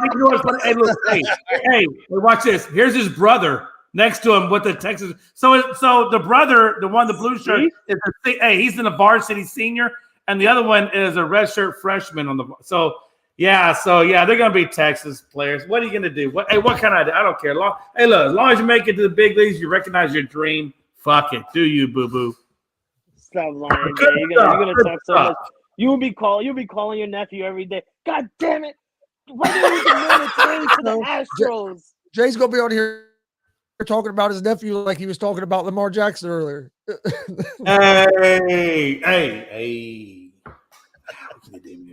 Look, that man's 6'4". I'm only 5'9", and I'm 50, and he's young. I ain't saying shit. Hey Jay, we re-signed, and this is old news. I just wanted to let you know. A couple days ago, we re-signed Raekwon McMillan. Really? Yeah. And that's somebody. For those of you who don't know, Raekwon McMillan is someone that Jay he doesn't know him personally, but he knows him. Yeah, man. He's from down here. There's another professional football player. I think he kind of petered out. That was from here was Richard LeCount, but LeCount, I think he kind of petered out. So, Rob, I agree with you. No matter how talented you are, you're not going to make it to the pros without commitment and discipline. Oh no, you gotta have a level of dedication, man. Honestly, you really do. You really, especially really for Kyler Murray. Especially for Kyler Murray. Wasn't Kyler Murray an Oklahoma Sooner? Who? Yeah. Kyler Murray. Wasn't he an Oklahoma Sooner? I believe so, yeah. So you can't sit here and say Kyler Murray, isn't shit. The man played for Oklahoma. If you're successful in Oklahoma, you went through a hell of a discipline. And not only that, he was a top 5 draft. He was a top 5 draft pick in both Major League Baseball and the NFL. He said, "Well, you have look. Talent can get you a good part of the way, but you gotta have, like you said, dedication, commitment, all those things. You have discipline. You have to have all those things to really maximize the talent for which you have. Otherwise, it's just wasted talent." Hey, listen, I love that dog when he's on camera come draft day because I'm like, where the hell is Bill at? You need to be paying attention to these goddamn picks and who we want. And you're over there probably making yourself something to eat or making a drink, letting your dog sit there and making fun of you and stuff. Listen, I love that moment. It was the best moment of my life. All right. But still, and if that's the best moment of your life, we got to reevaluate your thought process. I said that was one of the best moments of my life because I got to sit there and witness seeing a dog live during the draft. But Anthony, you should be the last one to talk about draft because you guys constantly have like a top 10 or a top 15 draft pick, and you guys are still in last place in your damn division. You're like Jay when it comes to the Houston Rockets when he says we're in rebuild mode for the last 6 years. You've been saying it for the last 15. Wait a minute. We've been rebuilding them for 6 years. We've only been rebuilding for 2 years. But continue, Mitch. You guys have been rebuilding since you got traded away James Harden. How long ago was that? It hasn't been 6 years because we've only gone through 2 drafts. One we drafted Jabari Green and then Jalen Green, and then the other one we drafted Jabari Smith. So we've only gone through 2 draft cycles. Since trading away James Harden? Yeah, we've only used 2 of those picks that we got from Harden, and I think we still got a couple more from Westbrook that we get to use. And I'm pretty sure you guys are still in rebuild mode for the final years of James Harden on the Rockets. The last year was the down year. Somebody about 4 years of rebuild. 3-4 years of rebuild mode, whatever. 3, I'd say about 3 years of rebuild. Well, yeah. If you count this year, it make basically 4. We're only in what, March? You know what? Let's go ahead and have draft. The hell with it, Jay. We'll not throw Houston. We'll throw in the Indiana Pacers. Let's throw in the Indiana Pacers because they've been in rebuild mode since they got rid of freaking Paul George, and that was like almost 10 years ago. And they've been in rebuild mode since before that because they were winning with Paul George. But let's not forget Paul George had that leg injury that ruined the Pacers for a couple for a season. Before the leg injury, we were competing with Cleveland trying to get out of the East, and then the leg injury killed that. Then George left, and then we went back to rebuild mode. I think we're going to be pretty good next year. We're getting better. We had a decent team this year till Halliburton went down for a fucking month. I swear, I'm tired of hearing Chris say that about all his teams. He said that about the Reds last year. He was like, man, we got rid of so many players, but I think we'll be good next year. I think we'll be good. He said the same thing about the Colts. Damn it, the Colts, we were ass last year, man, because Jonathan Taylor got hurt. We couldn't do nothing, but he'll be back next year, and I think we'll be good next year. I do think Pacers will be pretty good next year because of the rookie class they got this year was good, played good this year. You just got to stay healthy. That hurt us this year. Listen, I will tell you this, Chris. In the beginning of the year, I was shocked with the Pacers in the beginning of the year. I was shocked. I'm like, holy hell, this Pacers team looks nasty. They're in the goddamn playoff picture for about the first 3 months of basketball, and then boom, right down. Halliburton got hurt, and it just went. Even when he came back, we couldn't get that momentum back at all. But yeah. We were like 5th, 6th in the East for a long time. Top 5 in the East for a long time. I think not making a lot of moves at the trade deadline also screwed you guys as well. You guys could have made some moves in the trade deadline. Poor Pacers. Poor Pacers. Poor Pacers. Poor Rockets. Hey, listen. Hey, listen. No, that's not true. That's not true. Jay, you guys traded. Chris, don't even go there, Chris, because they will go championships, and I'm going to ask you when's your last championship. Jay, you guys traded someone. No. Hold on. Chris got up on the hind legs like he's about to come at me. So I'm getting on my hind legs. I'm just saying, we have a better record than Rockets this year. You let it smile. This year, we have a better record than Rockets this year. We have a better record than Rockets this year. You're in you're out of the plan. Who gives a damn what you're doing this year? Who really gives a shit? I'm just saying. I didn't say I give a shit. I'm just saying what the Pacers are doing this year. I don't give a honestly, shit. I don't give a shit. Last time Houston Rockets won a championship. I get it. I wouldn't care about somebody who has championships when I have none. I get it. When you go to your closet and there's 0 for your history, I go to my closet. I got 2 back to back. Let me pull Jay. I get it. You know, I get it. Jay here. Let me pull Jay here. You know what, Jay? But the Colts have won a Super Bowl since the Cowboys have. Okay, you have. Absolutely. That's what you usually do. You'll go back.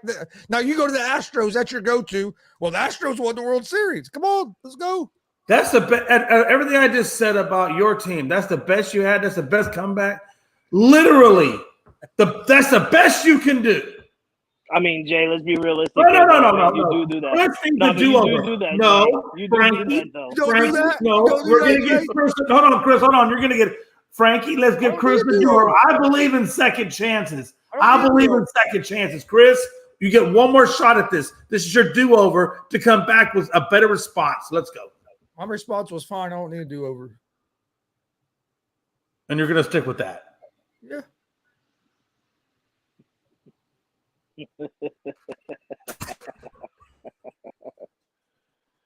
I mean, realistically, though, Jay, you do that, though. It really happens. Well, I do have a plethora of really good teams to look at. I mean, honestly, when you talk about the city of Houston, we're not. Look, I'll tell you one thing about Houston. We might not always be winning the championships, but I swear to God, the city of Houston will always put up a very competitive team. And for the most part, so will Dallas as a whole. They put up the Cowboys have always put up a really good team. So do not say that. Do not say that because the Houston Texans did not have a good team. All right, the Houston Rockets did not have a good team. Don't say that. No, well, okay. So you're looking at 2 years versus an entire franchise career. You're looking at you're singling out two independent years. I mean, I could go back to the Nick Van Exel days. I could go back to the Vlade Divac days and all that bullshit that y'all went through. I mean, come on. The Ingram years, the D'Angelo Russell years. I mean, I remember those lean years where y'all weren't doing shit. I mean, it happens. Every franchise goes through a period where they suck. And right now we suck. But you know what? We're not going to suck forever. I promise you that. Yeah, you never know. There are some teams that suck forever. You want to know why, Chris? They're not going to suck forever? Because his go-to will always be, well, the Houston Astros are defending champion. Well, I'm glad you know who the champions are. I'm glad you know who swept the shit out of you. No, I don't know who swept the shit. No, seriously, because of the Yankees, I had to go buy a new broom. I literally wore out my broom with the Yankees last season. Ladies and gentlemen, Frankie, you know what, Frankie? I feel like you should buy me a new broom, Frankie. Frankie, I think you should buy me a new broom. I feel like you owe me that.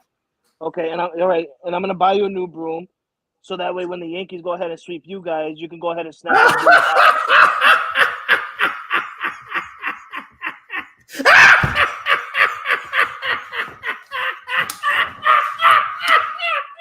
What the hell? Oh, shit. I almost lost my shit. I had to grab my cup. I thought I was going to throw up. It hit me so hard. Oh, you know what's real funny? You know what's real funny? Oh, no, hold on. I'm not recovered yet.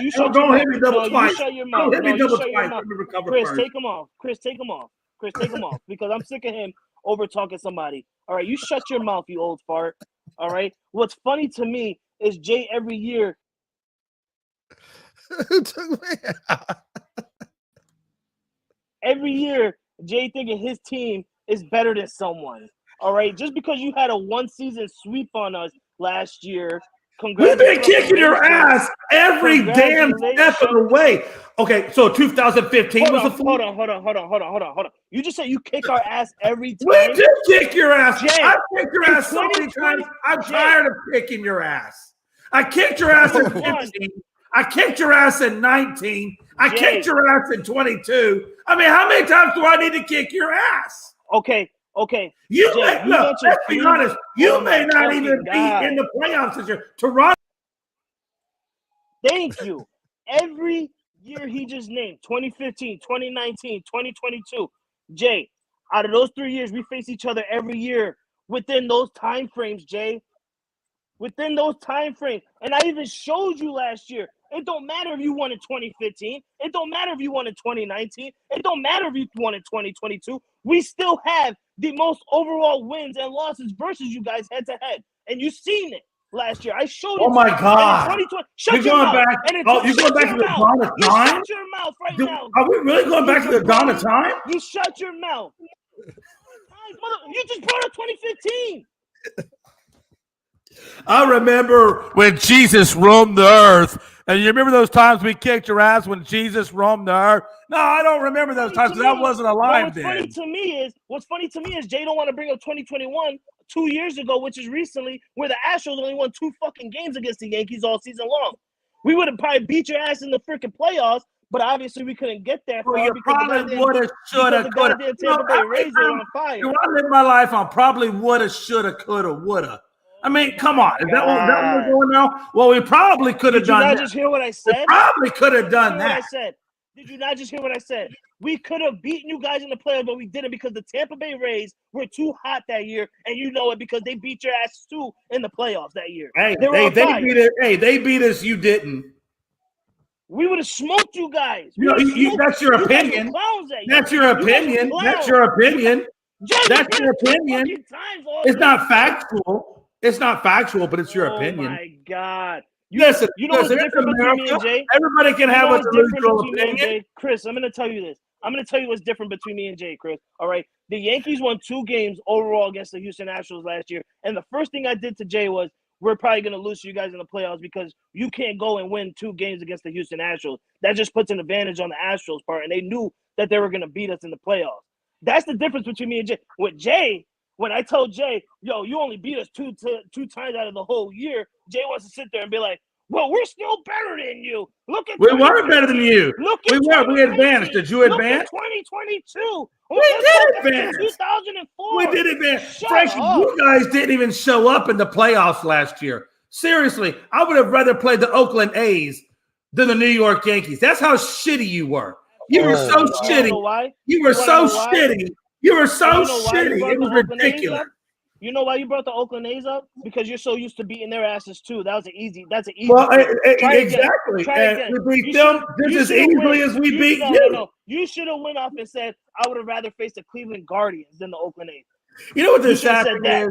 The sad thing is again, you know what's sad is I'm going to be in the World Series again this year, and you're still going to be at home. Okay. Jay, what position? What position are you going to be playing in the World Series? I said, what position? You know what's funny? I'll be in the position to shut the fuck up. And what's so funny is Jay is saying this a week before the MLB season starts. He's saying that he's gonna make it to the World Series. I swear to God, Jay, if the Houston Astros don't make it to the World Series, I want to see you wear a goddamn Yankee shirt. I want you to get a goddamn. Feel that same way, considering how horrible your team has been. I'd probably feel that same way because I would want that vindication that you want so desperately about me. I rent free every night you go to bed. All you see is, damn, I just wish I could beat Jason. Damn, I just wish I could beat Jason. Didn't the Yankees win their division last year? Yes, we did, sir. Yes, we did win our division last year, but that's not the point. We're talking about Houston Astros right now. No, I was just asking because he said you got your team was horrible last year. I was like, I didn't say what. You said the Yankees were horrible. I said, didn't they win their division last year? I didn't say the Yankees were horrible. I said that they basically were a non-factor in the playoffs. That's what I said. They were a non-factor in the. That's really what I was alluding to, is that they were a non-factor in the playoff, and they were a non-factor. And even Frankie knows they were a non-factor, and they'll be a non-factor again in this year's playoffs. Where'd they get put out in the playoffs at? I don't know. Did Houston beat them? What round? I don't give a damn. Did Houston beat them? What round was it? Obviously, it was the round before the World Series. Okay, so that they wasn't terrible in the playoffs if you make it to the Gonzo, if you're not first, you're last, guy. I don't give a damn if they won 10 rounds. Did they beat us, Gonzo? Gonzo, no, answer the question. Did they beat us one time? Gonzo, did they beat us one time? You know what? No, Gonzo, let's go back even further than that. Let's go back to the double hitter prior to that. Did they beat us then too? Let me ask you another question. Did we throw a combined no-hitter against them? Thank you for coming to my TED Talk. They were never a factor last year.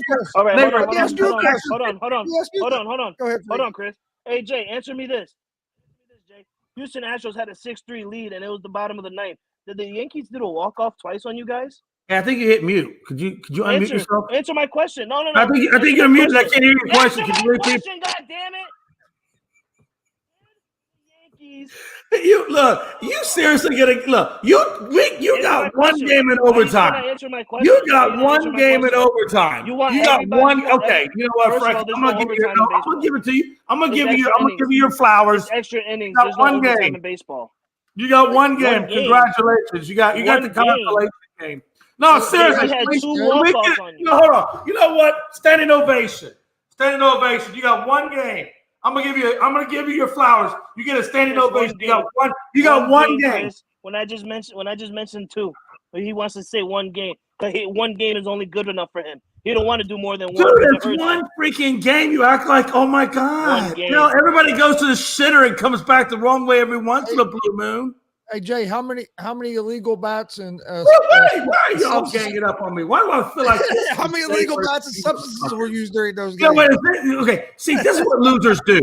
Losers gang up on winners. This is how it works. In this world, this is how it works. You get the losers that know they suck. They join forces to try to take on Bruce Lee. All right, you want Bruce Lee? Wow. You want the best? You want the truth?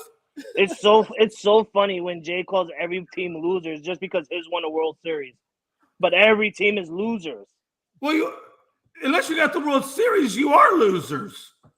No, when you got the World Series, you're champions and you're the best. You're the best team in the league. You're losers. That year, you're a loser. Frankie Cruz Jr. I'm a winner. You're a loser. I'm a winner. I won. No, you're not. To the ALCS. I'm a winner. The only thing you won in life is the sperm got through the egg, okay? Out of 1 million sperm, you won. And you know what? I get it, Jay. You're happy. You want to rub it in everybody's faces, and you want to do all what you say because this is an actual ring that you can actually celebrate about. I understand. Go ahead and do you, but don't go ahead and say a week early into this season that your Astros is going to make it to the World Series when supposedly your quote-unquote best second baseman isn't even going to goddamn start, and you don't even know how he's going to look when he comes mid-season. All right? Well, unlike your team. Shut your mouth. No, we have depth. Unlike your team, we have depth. Okay, Altuve got hurt. Next man up. You have depth where you re-signed Brantley, who has a freaking hurt back. You got Yordan Alvarez, who can't even play left center or left field. I don't know. Pitching? Congratulations. Everybody's studying your goddamn death in pitching, Jay. But it worked last year. Did we win last year with that same combo? Do not be surprised that this year all these teams you face already studied on all the young talent of pitchers you got, and all these motherfuckers ERA go from 1 point whatever to 2 point whatever, all the way skyrocketing to 3. I get that. That's true. I get it. It's true. They have studied it. They studied us about as much as we've studied you. You didn't study us because what you're saying and what you're doing is exactly what I'm saying. Everybody studies everybody. Don't act like everybody's not getting a grip on somebody else. You don't think the Astros don't know Garrett Cole? You think the Astros don't know Severino? You think the Astros don't know? Well, we don't really know. Well, we do know Montas because he sucked with the A's and he sucked with you. No, you don't know. You want to know why? Because your Astros is doing the same exact thing you're doing. We're World Series champions. We're the We best are in the World world. Series We're gonna make. champions. I know, and I'm saying this is what the Astros are thinking. They're not freaking studying other teams because they're on top of the world right now. There's no need for them to study other teams. Truth be known, we've been involved with the World Baseball Classic. I think you know that Garcia and Javier, our two main pitchers, was out there. Valdez was out there. Tucker was out there. Presley was out there. We had some guys out there in the World Baseball Classic. So no, we've been out there playing. Jay, everybody was.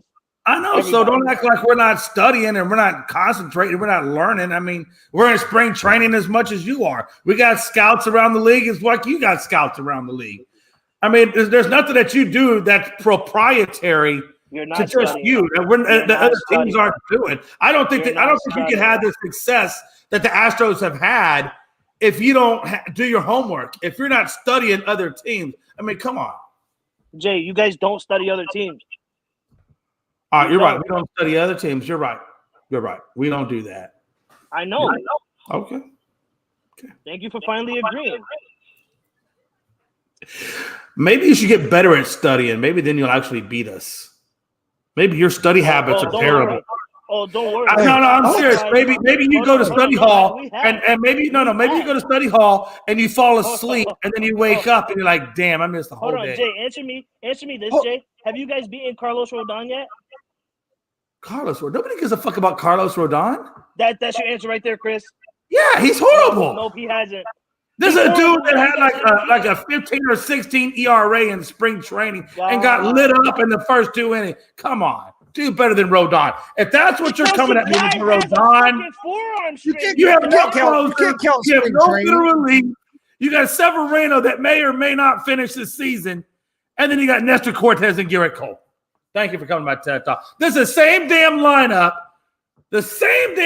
maybe even a little bit worse than we faced last year. And yet, all of a sudden, you're going to do something great because Hicks is going to do something. This is coming from a guy who was leading behind a 41-year-old Verlander. And then all of a sudden, he strikes out, and you're like, shit, quiet again. This is coming from a guy who was standing behind a 41-year-old Verlander, and now he's bringing up his best pitcher. Well, technically speaking, it was 39. No, I was standing behind Verlander at 39 when he got the Cy Young. He just turned 40 with the Mets. Jay, you're acting like you guys just steamrolled through the playoffs last year. You guys were lucky to get by the Mariners.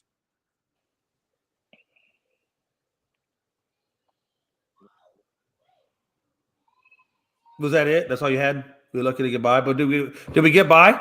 You got by, but you didn't. I just didn't know. You guys steamrolled everybody. Okay, you know what? Lucky's not it. We just outplayed them.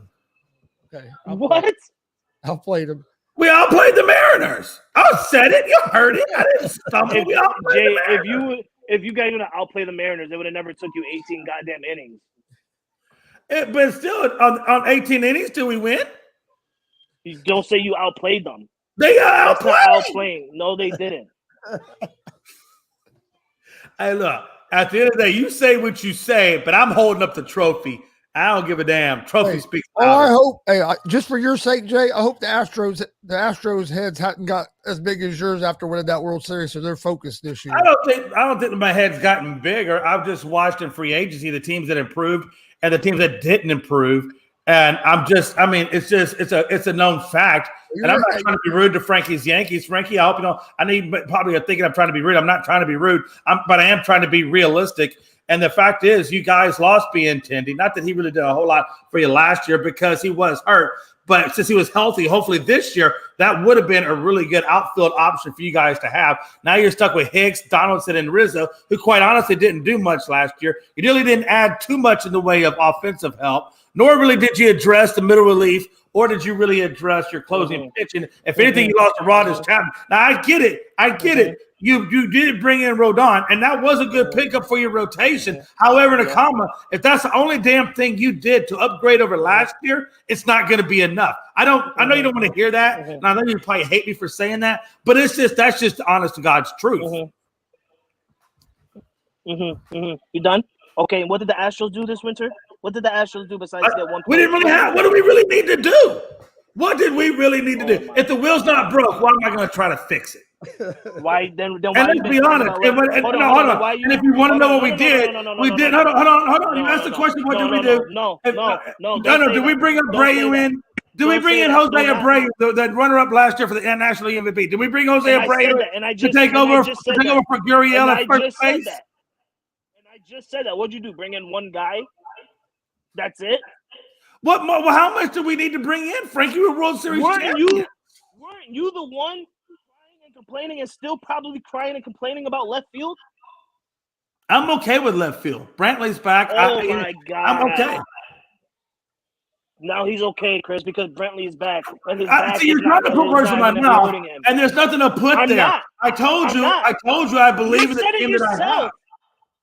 You said it yourself. I wish we would have got more players for left field. You said it yourself. Well, you always want that. You always want that, but it doesn't necessarily detain or it doesn't necessarily detract from where the Astros are. The Astros are still the number one team in baseball. Until somebody tells us we're the number one team in baseball. You guys got two people in left field, one who is trash and one we had the same situation last year. We had the same situation last year. Did we win? I'm sorry.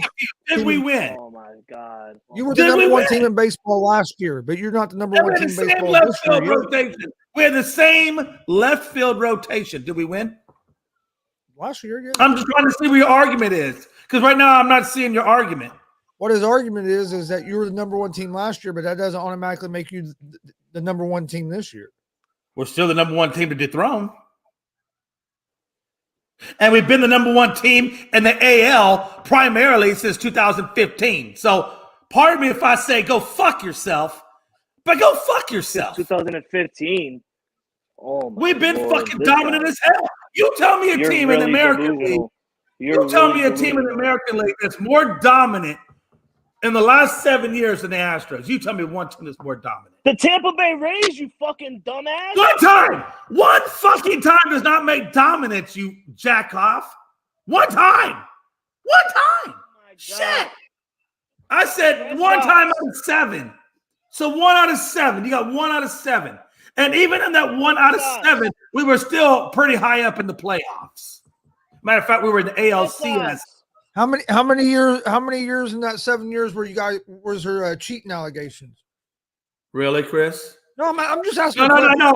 You bring that shit up in 2017. Really? That's your excuse. No, that's your excuse. Hold on. I lost coaches, general managers. I lost draft picks, and I had to pay money.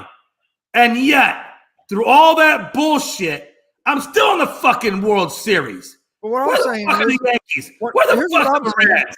Where the fuck is any team up there in the North in your region?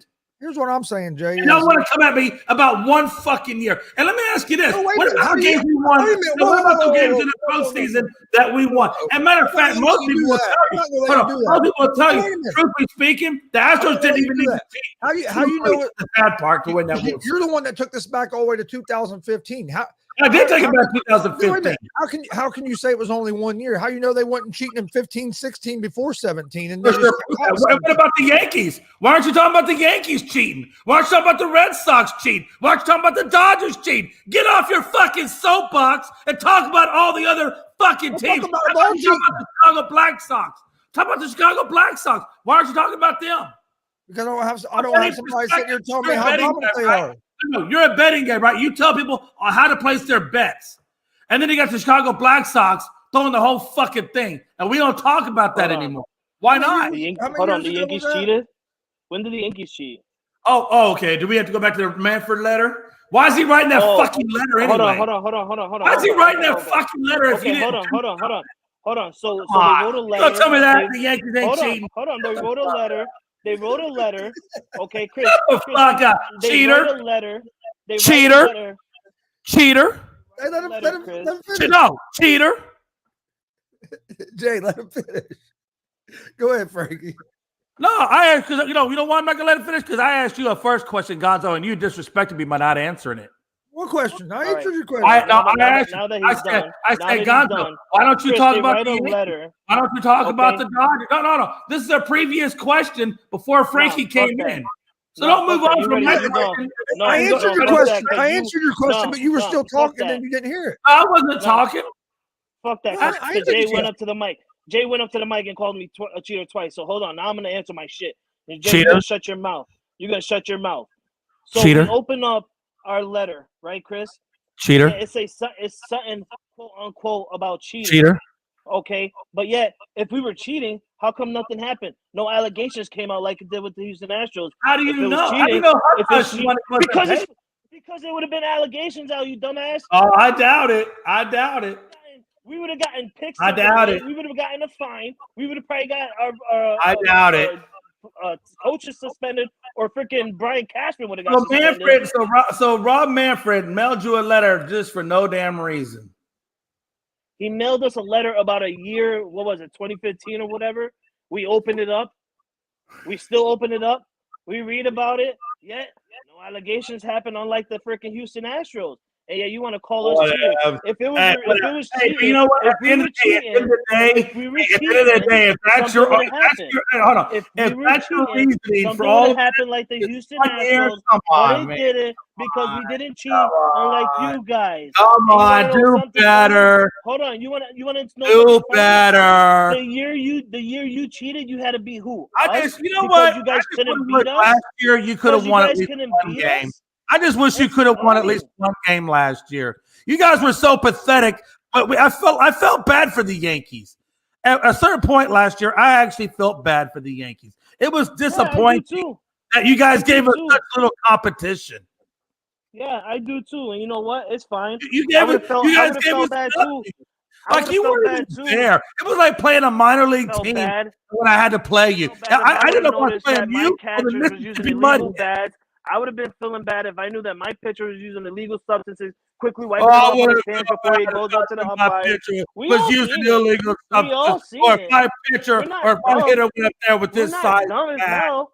We know for a fact that man. catcher and that pitcher are illegal shit. It's a sad state of affairs that this is the direction in which you want to go, Frankie.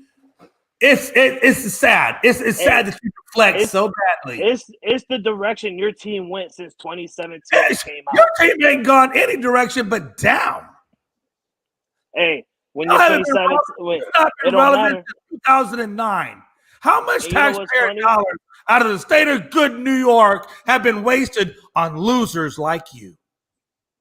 Losers. God. Yet we I was always a have taxpayer. winning I'd go seasons. straight to downtown and demand a refund. We're losers, yet we have winning seasons every year. We're losers, yet we win our division. We're losers, But, yet we still make it to the I mean, playoffs. good you We're win your losers, division. yet we do it. We're losers, yet we do it without cheating. What else can I say? Oh. We're losers. Hey, but what are you going to do this year? I take it What are you up. going to do this year when Toronto takes it from you? What are you going to do? You say that last year, you sound like Dustin right now.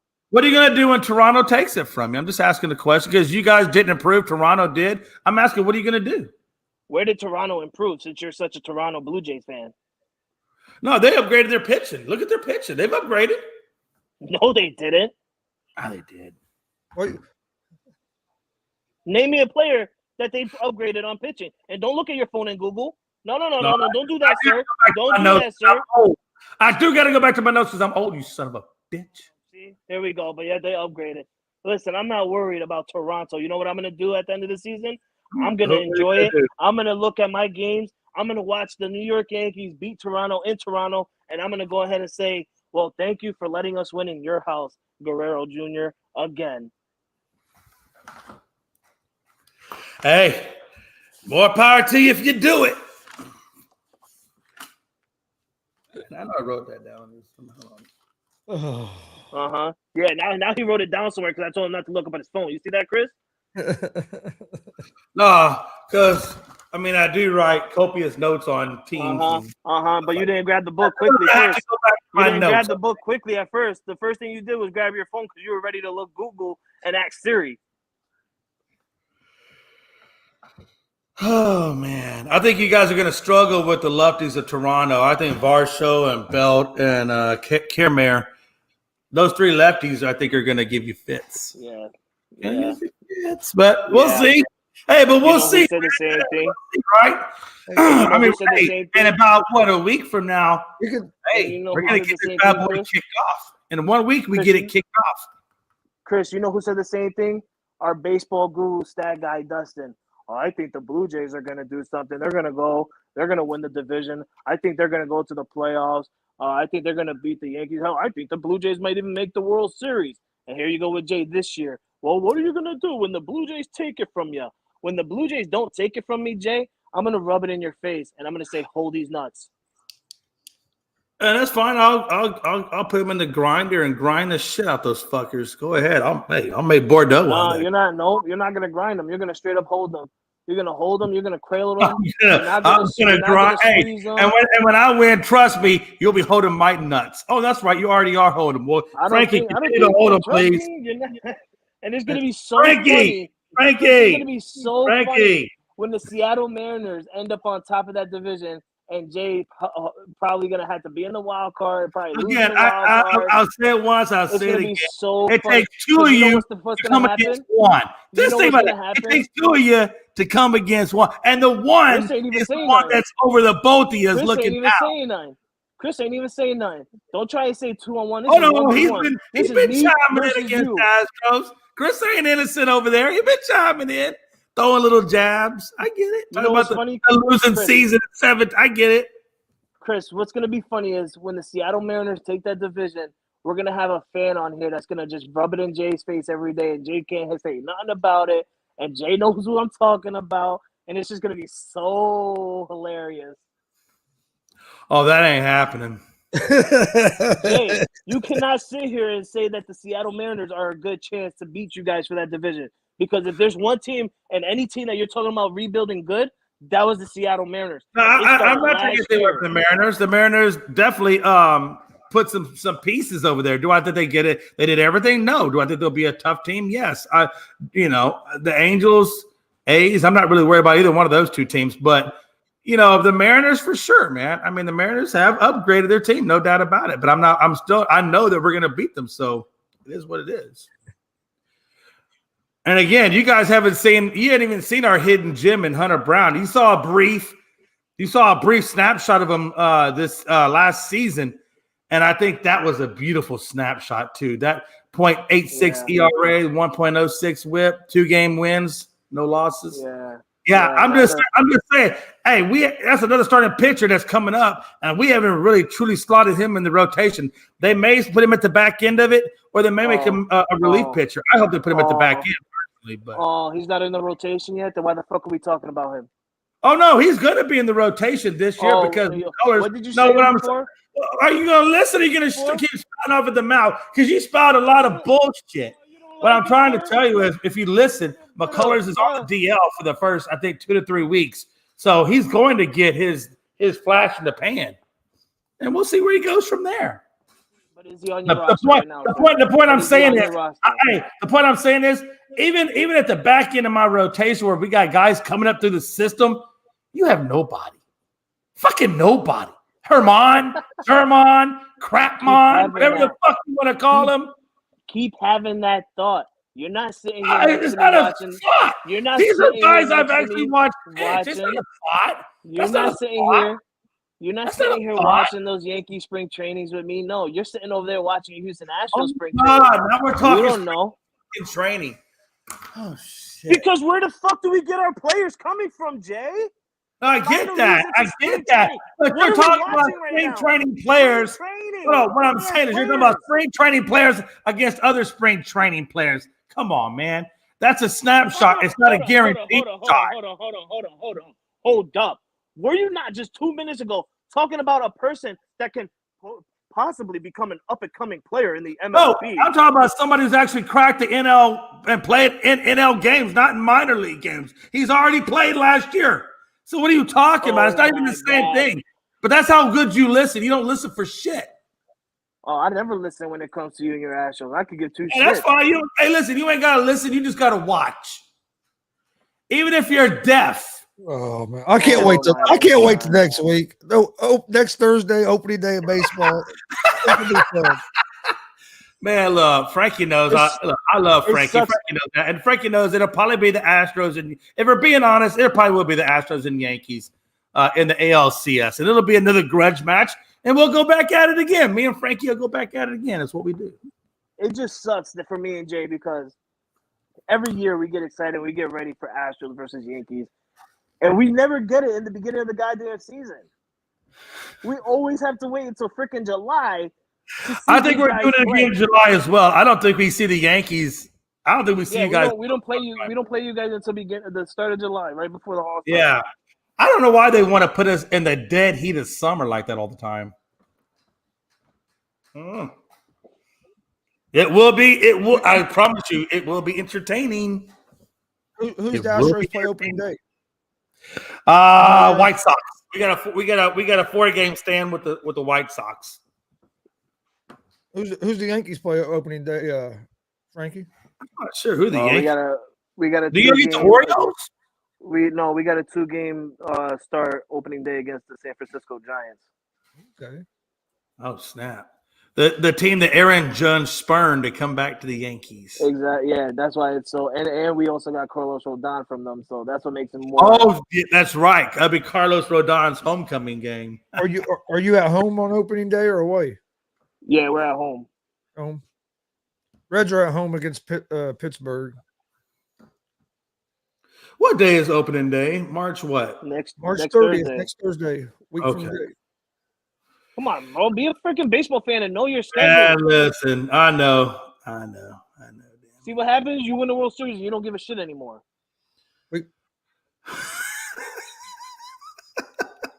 I done it 2 years ago. I didn't do it last year because I had something going on, but 2 years ago I done like a watch along thing for opening day. It done pretty good. Went back and forth through different games and stuff. Yeah, Astros will be hosting a 4-game series to the White Sox. First game's at 7 p.m. East on ESPN. Ooh, that's gonna be some good stuff. I think that game is gonna be a split. Reds play at 4 on opening day. Y'all play at 4? Yep. Yeah. 4:10. You play at 4:10, which will probably be a little bit later, but we'll see. I bet you we. And the Yankees got the Yankees. Oh, Yankees and Giants got the early game, 1:00. Yeah, that's normal. We always have a freaking 1:00 game.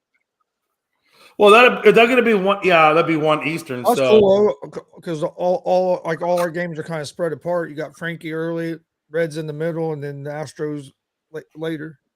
Yeah, man. It's going to be good, man. I don't know who else I really pay attention to. I think Logan's Atlanta Braves. Logan. That's what I was thinking. Yeah, he's a Braves guy. Who the Braves got? Oh, they got the Nationals at 1:00. Man, Logan, that would be a good win for Logan. I don't see the Nationals winning that one, so that'll go. I see a series sweep between the White Sox and the Astros. I think Pittsburgh, honestly, and then somebody put on the comment that the Reds should have an easy win against Pittsburgh. I'm not going to say that because Pittsburgh got some really good players this offseason. So I think the only thing wrong with Pittsburgh right now is that, Brian Reynolds' situation. Like, they don't know if he wants to, is he going to play? And if he plays, is he going to actually, play at the level that he normally plays at? Because we know that he's requested a trade out of Pittsburgh. So see how he does it. But I think Pittsburgh still got that one in the bag. And for the Yankees, man, I really hope we beat the San Francisco Giants. I can't say we will because right now the Yankees are dealing with some injuries. Harrison Bader is out right now. Carlos Rodon. They're slowly making their comeback. I've been getting news about them, slowly progressing to being back in the season. So also how's Nestor Cortez feeling with his little injury that he had. So I can't say that we're going to win, but I'm hoping we do. But if I'm not being biased, I could see a sweep, or not a sweep, split in that one as well. Yeah, I think the Reds have a good.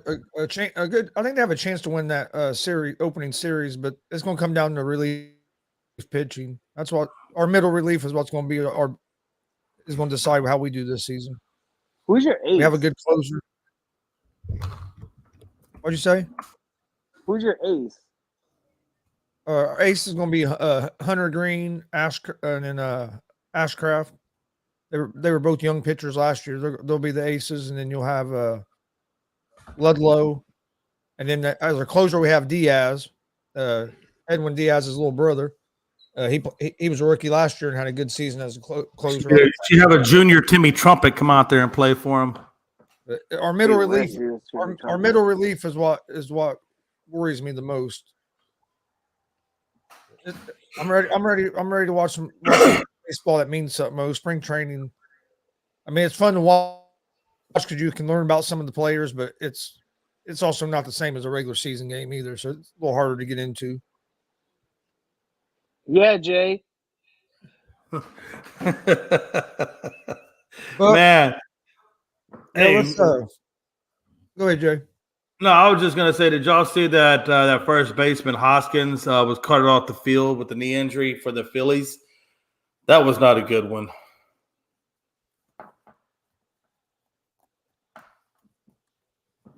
Why do you care? I didn't see it.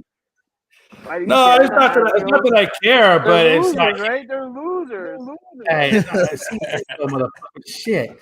It's not that I care. It's just, man, you want to see these teams. I want to see teams give the Mets, really give the Mets a run for their money with all the money that they put into that lineup. And so Phillies, maybe Phillies, Padres.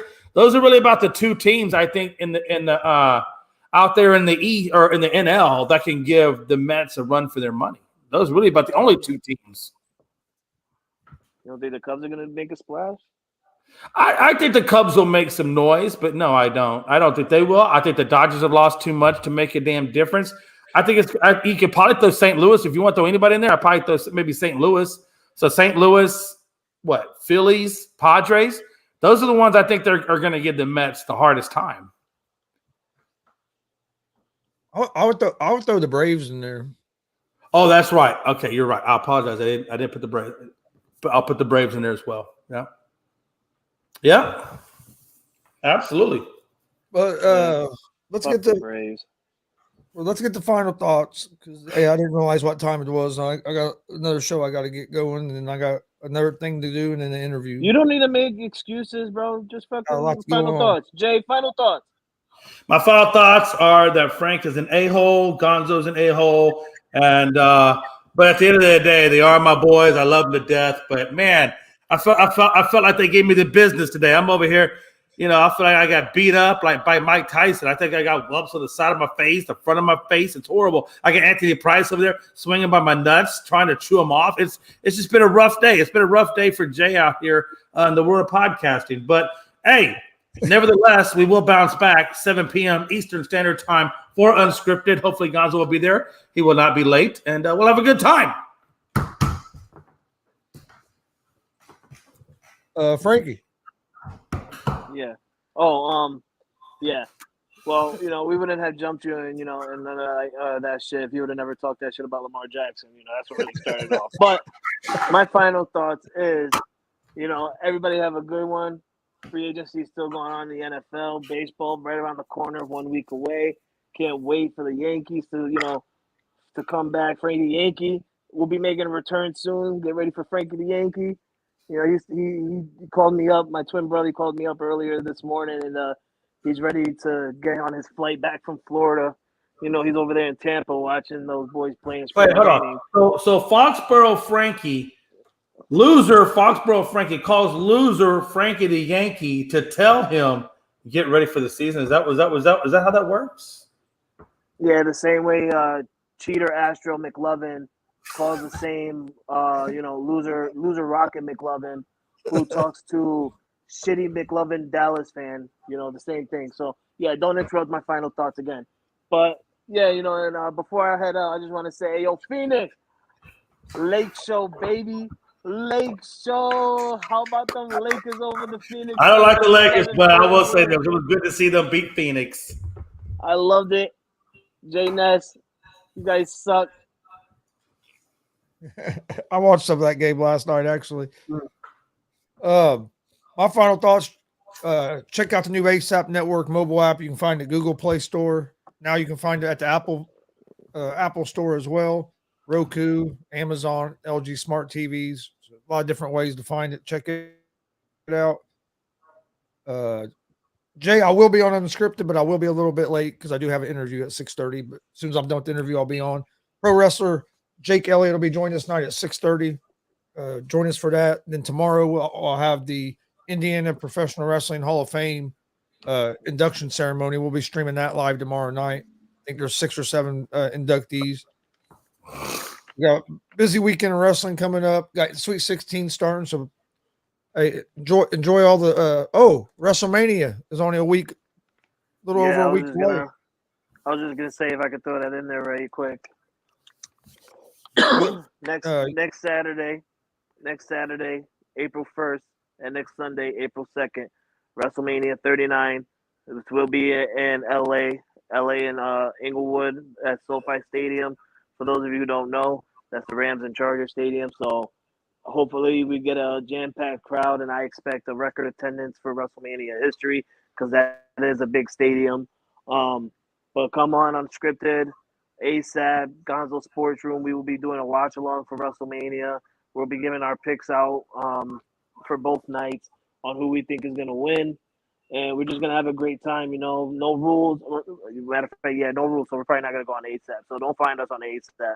Just find us on Gonzo Sports Room and Unscripted because we get a little dicey when we do the watch-alongs for WWE. So, I mean, come on along. If you guys want to, show your faces or even get your voice heard, if you're a big fan of wrestling and you want to come in and have some thoughts with us, come in and you can have a moment with the boys, chat it up, ask some questions, whatever. Even come on the comments if you don't want to show up. We interact with all the comments being posted. It's gonna be a fun night. I'm gonna be there. Gonzo's gonna be there.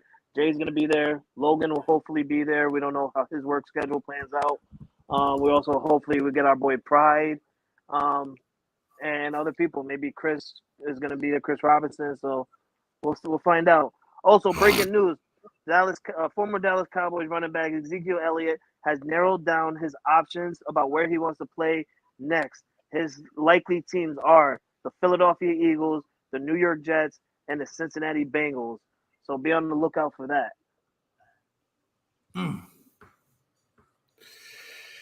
Yeah. My dad was just saying last night that he thought Zeke would be a good fit with the Bengals as a second option. Right there, especially right there behind Joe Mixon, because even though I think Joe Mixon has been cleared of all that craziness that he was going through, it's good to have that backup to him. And it's not in the NFC, so I don't have to deal with them. So that's good. I think he wants to go to the Eagles just so he could face the Dallas Cowboys twice. No, that's what I would have thought the likely place would be. Yeah, not just that, the Philadelphia Eagles will probably take him because they don't have a true number one running back. Brandon Scott is not gonna. He's not that dude for them. I think Gainwell will be more their number one guy than Boston Scott will. Yeah, Boston Scott, whatever. Who gives a shit? Scott. Didn't they get Rashad Penny though? Yeah, they did bring in Penny, but man, I don't know about. I'm not a fan of Rashard Penny. He really didn't do much out there with Seattle behind Walker, but the Sanders went Shut to up, Jay. Carolina. Stop making excuses. Stop making excuses, Jay. If he goes to the Eagles, you're gonna have to deal with Ezekiel Elliott twice a year. Damn it. That's fine. I'm not worried about fixing him. Didn't Miles Sanders? Did he go to Carolina? Isn't that where he ended up? Yeah, Miles Sanders went to Carolina. That's what I thought. But he didn't do much in the playoffs for the Eagles. Gainwell was running the ball better than Sanders in the playoffs. Yeah, Sanders is pretty quiet. Pretty damn quiet. Well, that injury is what ruined him, honestly. Yep. But we appreciate everybody joining us. We'll be back tomorrow. Hey, Jay, stay on for a minute. Because I need to ask you something after we go off air. But we'll see you guys tomorrow, 1 p.m. Eastern for another episode of the ASAP Afternoon Blitz. Thanks for joining us. Have a good day.